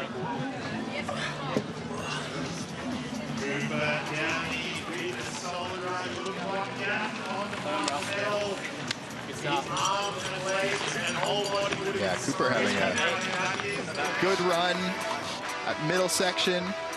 So fast into this rock garden to turn. That was, that was is insane. amazing. Yeah, to carry speed in there like that. Most people probably wouldn't want to. No, and you kind of see what it did to his exit, though. Not able to get kind of slowed down enough. Stops. You can look at his back tire. Yeah, braking in the turn there. Yeah, just braking a little bit too late. And that's always the rub, right? You want to take so much speed through these gnarly sections, but you have to be strategic. Pick your points.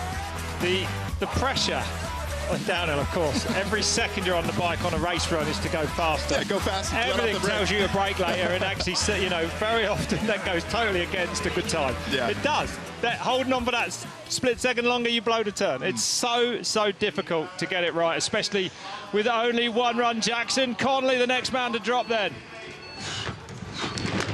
from Jindabyne, 21 years old, 7th actually at the Australian Nationals at Thredbo in 2023, so definitely some pace here. Yeah. Straightens up a little bit in the rock section then. Well, good exit pace. That was the exact opposite to what we just saw. Yeah. A little bit slower entry, kind of picking his way into the rock garden, but really good speed out. And 1.6 back then on the clock, so not impossible.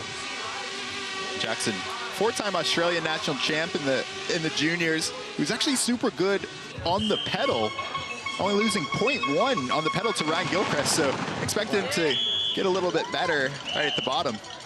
Yeah, and pulling time back then, so now less than a second off that time of Tegan Cruz.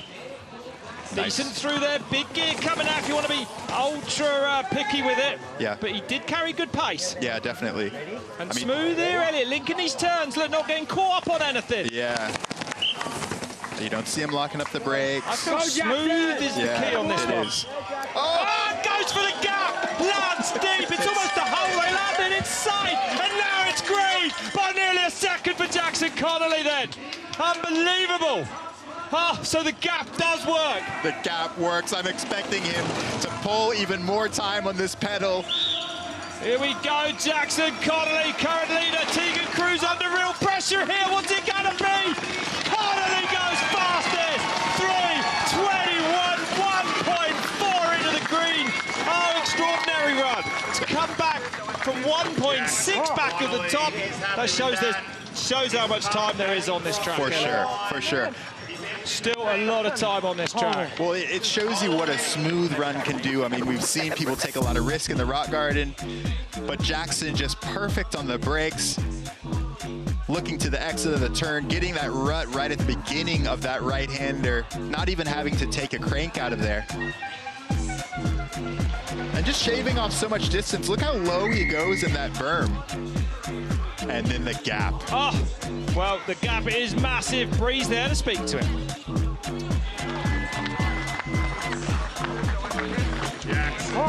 I need to talk about that gap on the generator. Talk us through that from your perspective. Oh, I don't know, I was getting pretty fatigued, to be totally honest with you. It's a big week up here. Super hot, a very pedally track.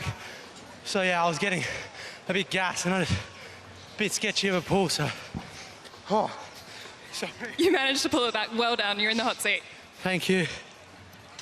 Yeah, and don't forget, Elliot, just how gnarly that gap is at the end of this run. Yeah, that's the last feature. Yeah, the last feature when you are, well, the $1 million smile of Joel Sutherland on track now.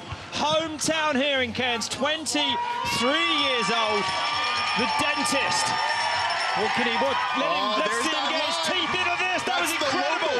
Super fast through there.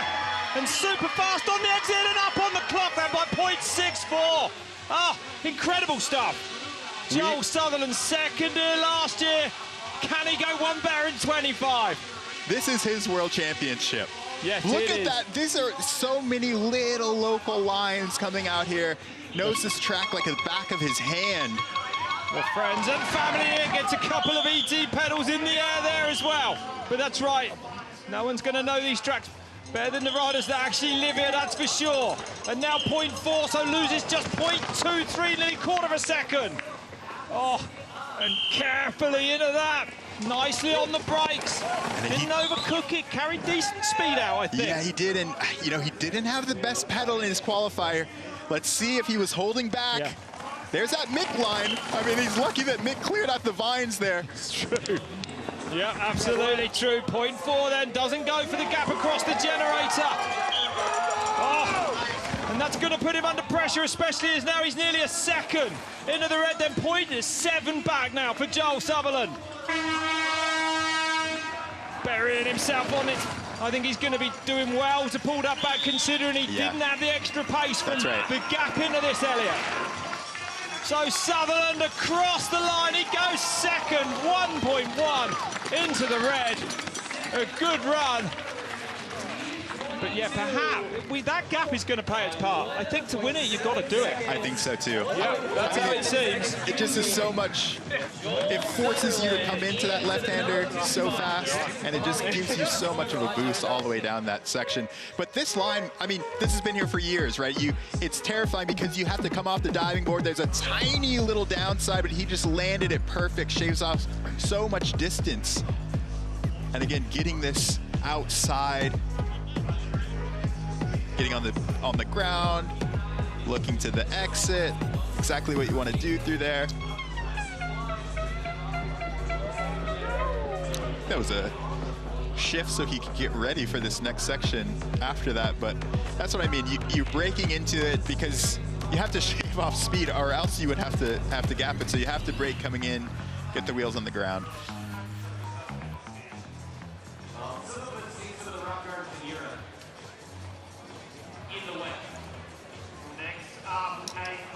Well, in the thick of it now, just 6 riders left to drop. Baxter Maywald next. 26 years old from Emerald. Spends a lot of time actually over in the Medina Bike Park in Tasmania, the home of Red Bull Hardline, of course, where he was one of the course builders on that as well. And neat and tidy into this rock section. Yeah, super skilled on the bike. Clean through there and rewarded then, just 0.8, the second fastest from the top to the rock. So Maywald definitely on pace here, a former junior national champion in downhill. Yeah. And he's up by 0.8, Elliot, split number 1, unbelievable then. He is such a good jumper, he's so good at carrying speed. I mean, like I said, he was 12th at Red Bull Hardline Tasmania in 2024. That's right, first year we went there. Lives at Dan Booker's mom's house, actually. Losing some time there, loses 1.2, so the advantage now. Switches back. Yeah, and a little bit labored through that left-hander. That's such an important turn. Jason Connolly leading with that 3:21 now. He is just such a smooth rider. Yeah, very light on the bike. Makes it look easy, which of course it is. Doesn't go for the gap across there, then into the generator he comes now. 2.1 back. Too much to make up, surely. And, you know, you don't see him pedal. You don't see, Jackson Connolly pedal. And that is why this track is so difficult, because if you're just a little bit slow, you can't get back up to speed. You can't just let off the brakes because it's not that steep. Yep, absolutely. So Maywald across the line. He goes for. Good run. Just over 2 seconds off. And he was actually made up some time without that gap. So that's interesting.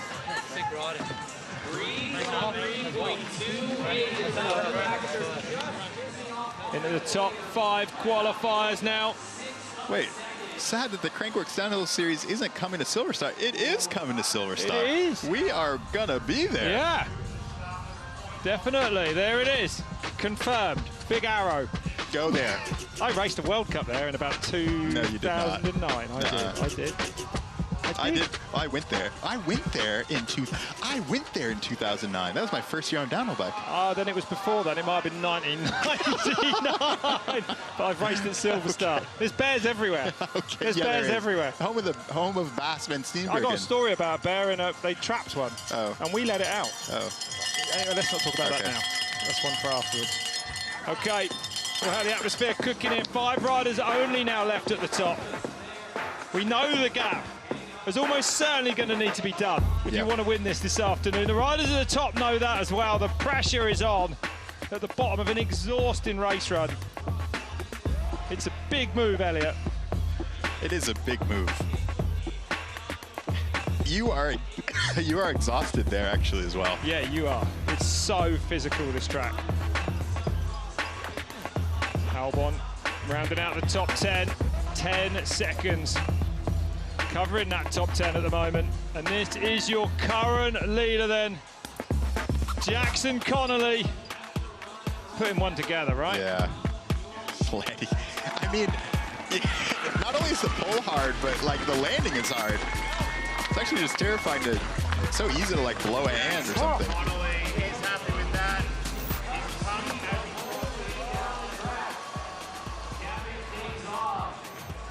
Sloan next to drop. Sam Blenkenstop, Jackson through looking for that first Crankworx win. Connor Fearon, last year's winner here. And Ryan Gilchrist, the #1 qualifier. The Cairns fans are awesome. Yeah.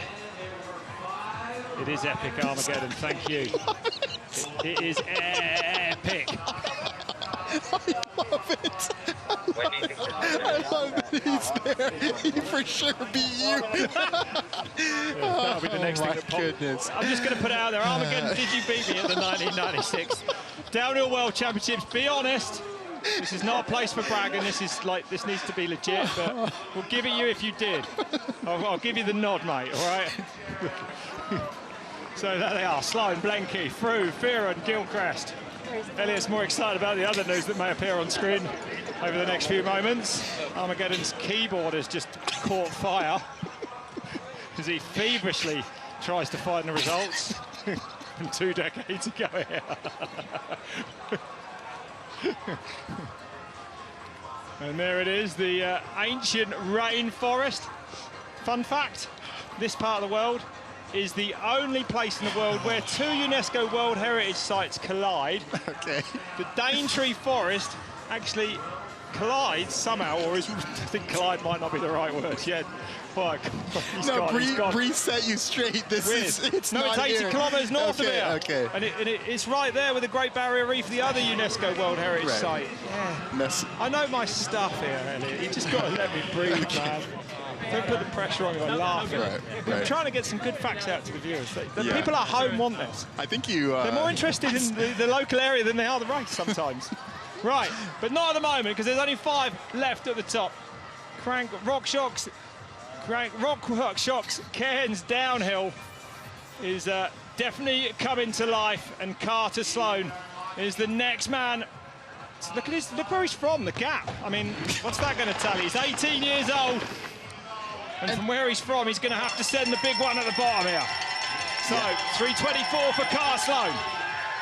Carried good speed through that left into this rock section on. Oh, goes a bit over the front there, takes that wider line. 0.6 then. Only offered split #1.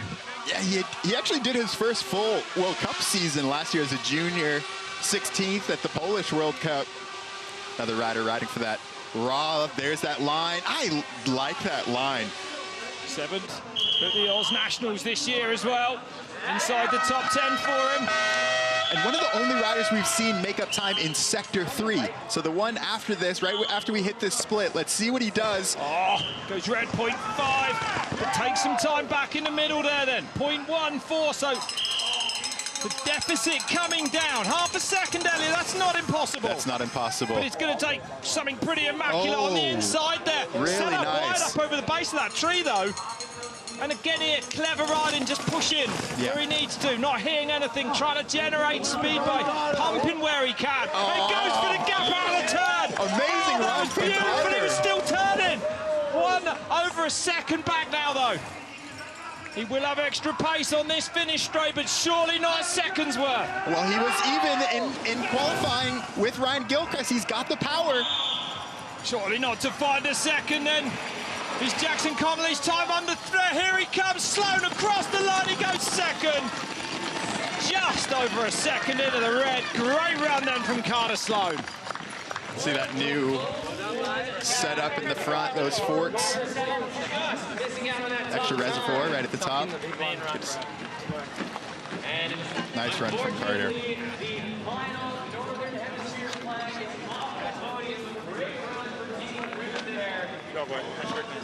Four riders to go.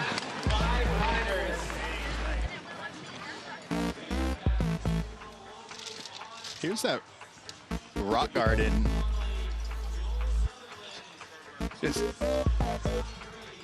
Just smooth, just easy. There's that right in that V, setting up a little bit further outside, and he was, you know, lifted his bike up, but his front end just got caught right there.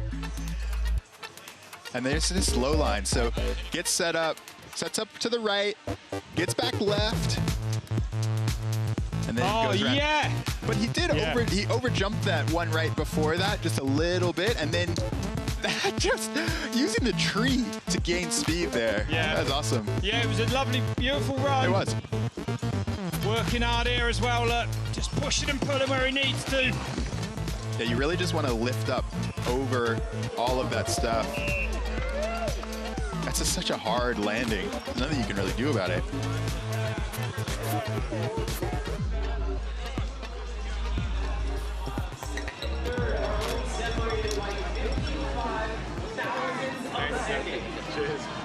You look so like dialed in. Well, strap in for this one then. Sam Blenkinsop, 36 years old now, from New Zealand. The 2018 King of Crankworx, a World Cup winner, and one of the most stylish riders you will ever see, and one of the fastest too, Elliot, right? Yeah. This guy Amazing can do it all. qualifier from him. 4th here, 11 years ago at the World Cup. Or sorry, 6. Maybe on the brake on a little bit on the way out. 1.4 into the red then for Blenky. He would have wanted more out of that top section. Yeah, he would have. That's for sure. Shaving off as much distance as he can. Dynamic in the air, Sam Blenkinsop. Yeah, that squashing as hard as he can. The pace of him down there. Classic pedaling in the air. Cases that a little bit. Might punish you a little bit because you don't brake for a while. 2.4 loses another second then for Blenky. Just slightly off the pace here today, and that won't have helped him. Off, yeah.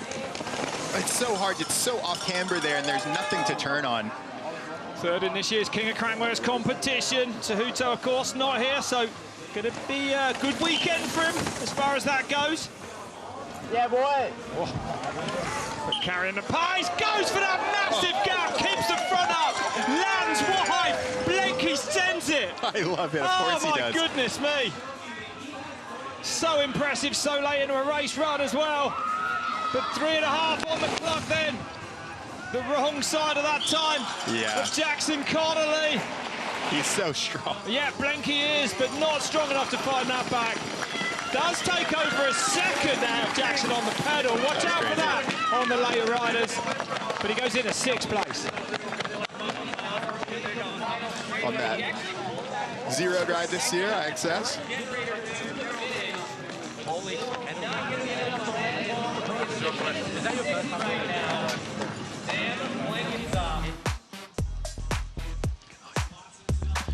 Is that Rock Garden?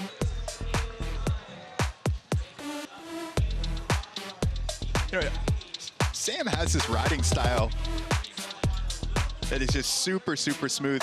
Let's go over to Bree, see what she's got. Blenky, that was such an aggressive run, and how physical was that from your perspective? Not bad. Easy, just a Sunday ride. You've been racing professionally for 2 decades. How do you keep up with these young guys? I don't really.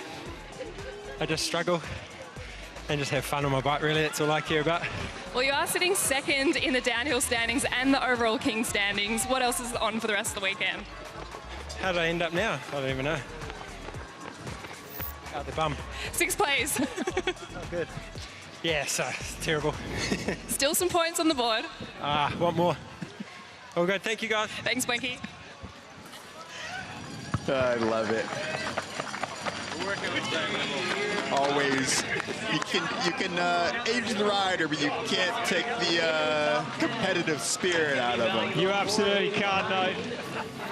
I just love seeing Blenky enjoying his riding so much still. Well, Jackson Frew from Gary, 26 years old. 3rd here last year, 2nd in 2023. Can he win his first Crankworx downhill today? What's this top section? It needs to be good from Frew.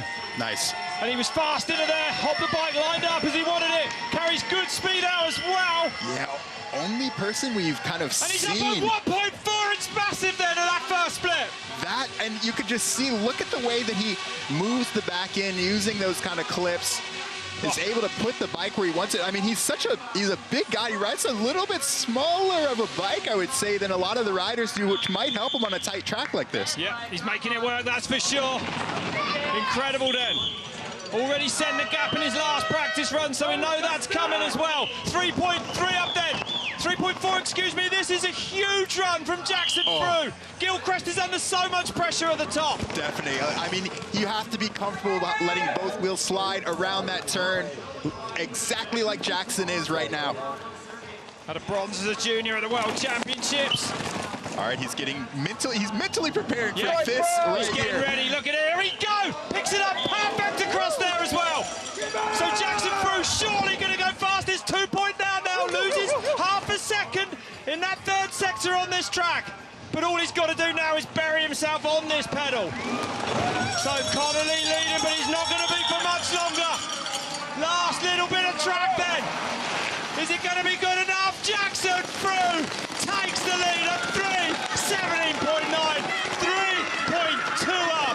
That's unbelievable.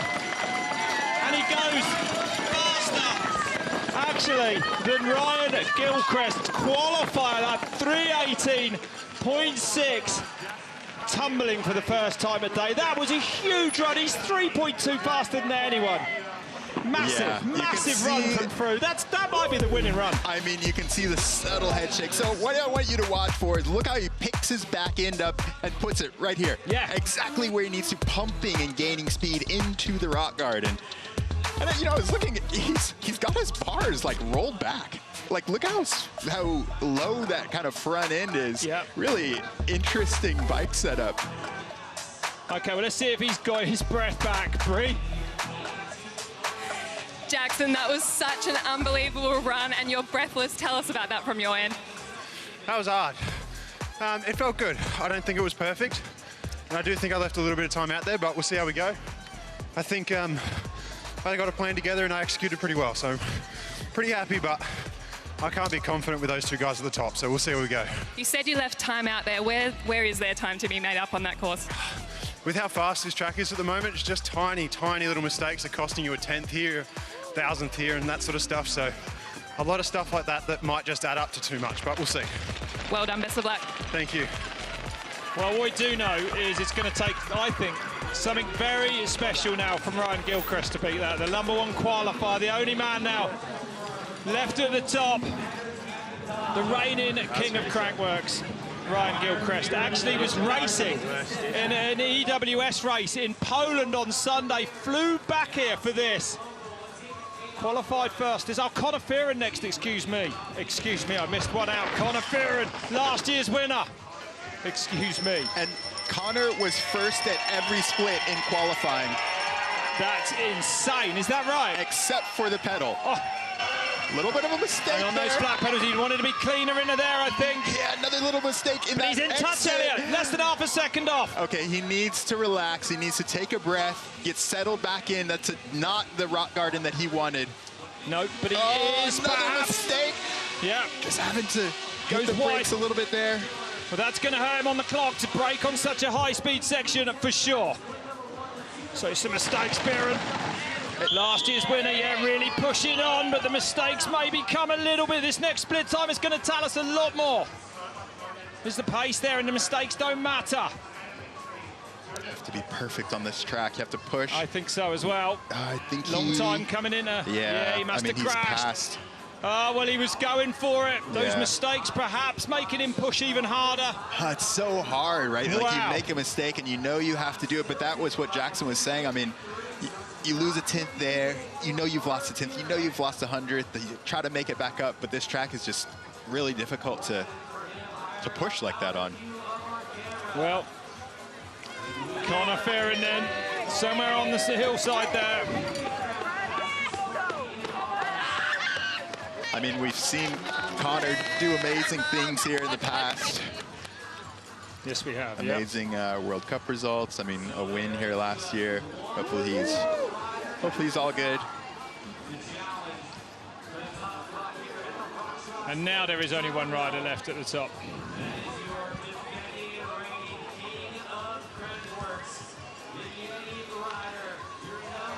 So these are the standings then, the top three, with only Ryan Gilchrist left at the top of the mountain now.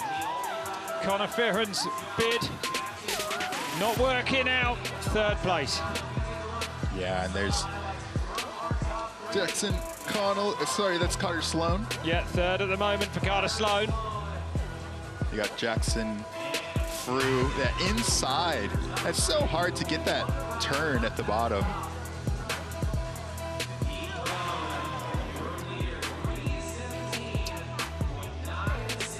And now one rider left to drop. Can he take down Jackson Frew, who just went faster than Ryan Gilchrist's qualifying time?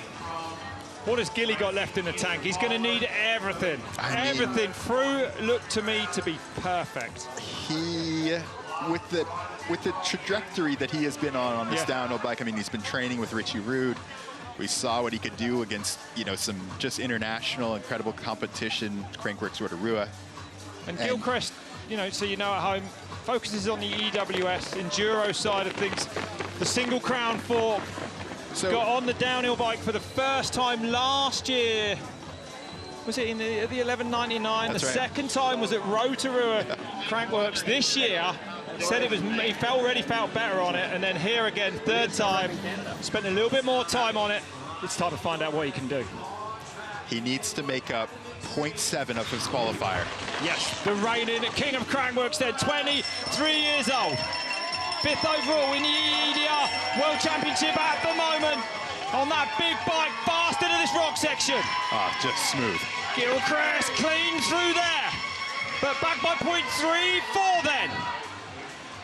But it's all to play close for. enough. Yeah, I agree with you as well. This is the whistling into this straight. Back end gets kicked off there, turning off that lip. Oh, just land manual. He is so fast. He's taking so much risk already. Reigning pump track world champion. Oh, look at that. Just shaves off, not breaking traction. Next split coming up. He's lost time though. 1.3. 1.7 back now. And Dance is Jackson down there as well, but Jackson didn't do anything wrong from here on down. Yeah, Jackson hit this section amazing. It's going to be really, really difficult to bring any time back on this sector 3. He's working across those routes. Has to get a pedal in there as well. Might not have been perfect, Elliot. Yeah, just a little off rhythm. Little off rhythm, exactly. Perhaps goes for that massive gap across there then. So Gilchrist 2 seconds back. It's going to be too much, surely. Even for one of the most powerful men in cycling. Look at that. Beautiful across there, Can he pull this back? Do you think he can? I don't know. I think it's too much. Here we go then, Ryan Gilchrist, though, winding up along this straight. Sprinting, giving it absolutely everything. He goes second. He does pull time back. He pulls back over a second. But it's Jackson Frew.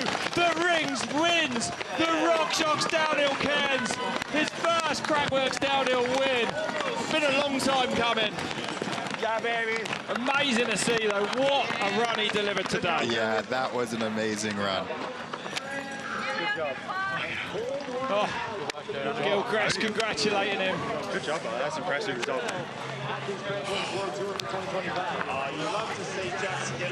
Sinking in for Jackson Frew. That must feel good. Home country. There's a smile. His current housemate. Okay, well, Bree is with your winner. Over to you, Bree.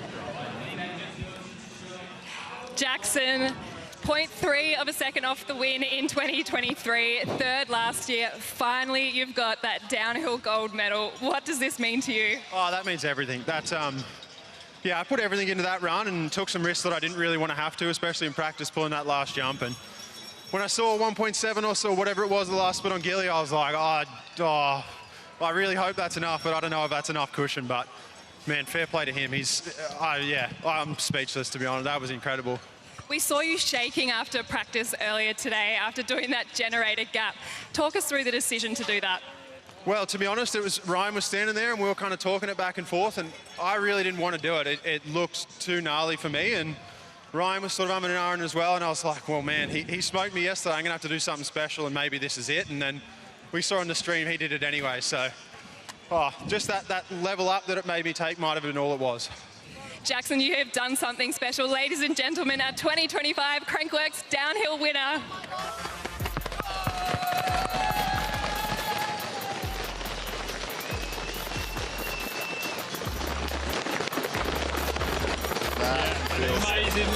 amazing result for him. You know, like we said, he knew that he needed to do that gap. We saw him after qualifying. He was shaking head to toe, like he was visibly showing us his hands. Well, it shows you how much these riders want it, right? Like to do something that you're that terrified to do. Yeah. And there it is. Less than a second between first and second. Gilchrist did take a second back on that pedal. Incredible. We know how strong Jackson Connolly. Big ride for him, as it was for Carter Sloan. Sutherland, the dentist, unable to match that second of last year. Fifth for him. James McDermott takes 10th place. Charlie Mack, another all-out run for him into 12th place.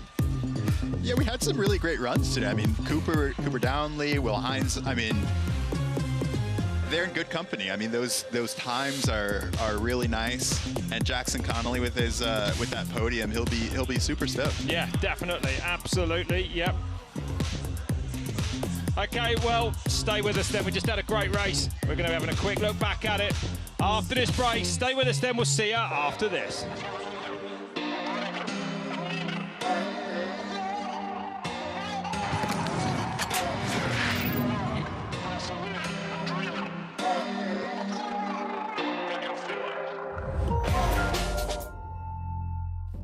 Have you ever stared at a picture and it came alive? They say every rider has a calling. 15 athletes on their mind trip through Europe. A fantastic ride into the wildest dreams of biking. The Old World, now available on Red Bull TV. They call him the Iron Giant. There's nothing like it in the world. Thousands of hard enduro riders travel to Erzberg to take him on. The goal, the same as always, finish the race.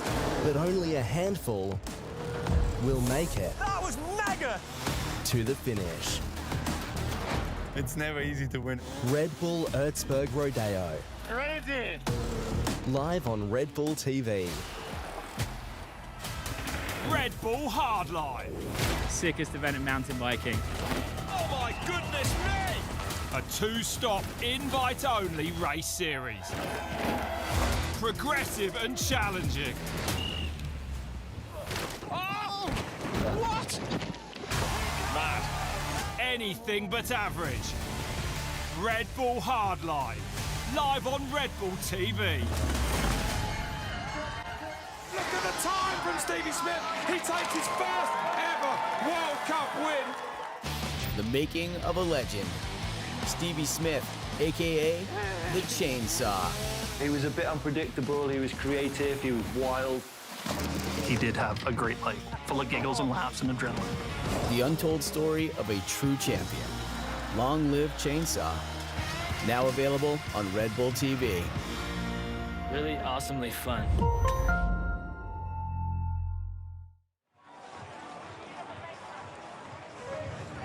Welcome back then to Crankworx Cairns, where we just had the RockShox downhill. We got first and the second place with us, Jackson Frew and Ryan Gilchrist. I mean, unbelievable performance. I think we should start with you, Jackson. That, to me, looked perfect top to bottom. It was pretty close. I think on a track that's that fast and that much small bump and that much those finer details, I think it's as much as you're going to ask for. There was definitely bits and pieces, but there's not much more I could really get out of it. And, you know, the gap at the bottom, you did it. Was that we saw you afterwards, you were shaking visibly. You told us how scary it was. You might, I don't think you'd have won it without that, right? No, and I think I was standing there talking to Ryan about it, and I think that really pushed me to elevate more, and I think that brought more to the whole run to make sure that when I got there, I was still in a shape to really use that feature to its advantage, and I guess it did pay off. I think so. I think it did. And Ryan, I mean, you had an amazing top, really amazing bottom. What happened in the middle section? Were there a little bit of mistakes, or talk me through it? There were a couple little bobbles. I mean, it's easy to do. There's like tree roots going everywhere, but I was just telling Jackson then that like, I'm an enduro rider, so these little mistakes, they always happen, so you just got to focus on keeping on moving forward and, hey, dab a foot, but it's okay, and just keep on going. So honestly, I'm really, really stoked with that run. And I mean, you've been doing amazing in the Enduro World Series, and what is the downhill bike like? You're going wild. You're doing so good on this thing. It's amazing. Like the enduro bike, I've definitely brought a lot of good intensity to it, and I know exactly how to fully utilize it. And I think the downhill bike just makes everything just a little bit easier, and I'm able to just plow just a little bit harder. So I don't really feel like I'm being reckless or endangering myself. I just feel like I'm riding the bike down the hill. That's good. That's good. I don't know if everyone feels like that on a downhill bike. Right, let's have a look. We've got a treat for you. We're going to put your runs up on the big screen side by side. Let's have a look at it. You two now get to bench race against each other. Here's a microphone. Here they come. But yeah, talk us down these between sounds here. Any second now, they should appear. Oh, feels just as tense as sitting in the start gate waiting for it. Your second race start of the day. Here we go, we're off. So Ryan, you're on the right side. So does that mean I'm ahead at this point? He looks so far up with that. Hey, what was that like doing that low line on that fast bit? Well, I'm all about BMX and like keeping it low to the ground, and I think if I can avoid a little bit of upward energy, holy smokes, I had a bit of a gap there. Dirty with how far ahead he is. I said there was a little mistake. Oh, no, there we go. We're good here. I've just teleported a second behind you there. I was so nervous for that corner. It was so easy to get that wrong. Yeah, a bit of an enduro corner there. That was definitely something I was looking forward to. And then here, I mean, I'm just trying not to let my head get ahead of myself and thinking about this gap, hey, Jackson. I was the opposite. I was already thinking about it like 3 turns above. Let's see how he does it. I tried to rest my hands so I could hang on. Easy. I bottomed out so beautiful. You landed into a bit of a hole almost, huh? Yeah, I was trying to get over it, which is why I pulled up, and I wasn't going as quick as I thought. Ryan, what did you do on the pedal? I just put Jared Graves' hard work to work. I mean, let these gilly legs hurt them. I was going and how fast he was, to be honest, but... There we go, stem chewing. As soon as I landed that gap, I was like, all right, Ryan's catching me here, I need to go. Congratulations, Jackson. That was a class ride, and I'm pretty stoked to be in P2. That's a solid run from me. Man, I had to bring everything just to beat him. But you did. It was insane. And let's have a look at the downhill standings then after round 3 that this was today. Here they come. Yeah, and I'm interested, Ryan, like what is your goal in the downhill overall? You're currently second, 50 points behind. Off. Yeah. Heck yeah. Well, I mean, in 2024, the downhill was never my strength, so it was all about preserving points through the overall. But, I mean, with a P1 seeding and a P2 in a race, and I guess Rotorua was a stacked result as well, like, I go into these races, like, with the vision of winning. So, definitely changes things for me, and it's just another quiver in my belt. So, do you think, what's your focus? What is the most important thing for you in the Crankworx World Tour? I'm trying to get that king again. It was a pretty special thing last year, and I'd really like to get it again in 2025. Well, speaking of king standings, here are the king and queen. Here's the king standings, yeah. And it is you, Ryan, at the moment, defending well. Look at that. Worth flying back from Poland for? A little eyebrow raise there. Yeah, I'm glad I came. Yeah, and I mean, it's a long week, and there's a whole lot of long weeks ahead of me. So, yeah, I've got to bring my A game to every single race, and yeah, Yeti's making that happen. So, super thankful to everyone in my corner, and looking forward to more. And what are you going for, Jackson? Is it the overall king of Crankworx, or more for the downhill title? Well, it's definitely for the king. I unfortunately wasn't able to make it to Christchurch, so it's just about maximising where I'm at. Ryan brings so much to these events that it's just about trying to learn off him and chase him. I mean, I feel like I'm the veteran and I'm trying to chase him back now, but it's impressive to see, and man, it's just bringing my level up, and I'm thankful for that. Well, thank you so much, lads, for putting on. Your run was unbelievable. Your run was absolutely insane as well. It's been amazing, Elliot. Appreciate it. Thank you. Good job. What a great race. What a great race, yeah. What a great Crankworx. It's only just getting going. Remember, tomorrow slalom and full tilt on Sunday. We go with the big one, with the slopestyle and the return of Emil Johansson. But for myself and Elliot Jackson and the downhill, it's goodbye.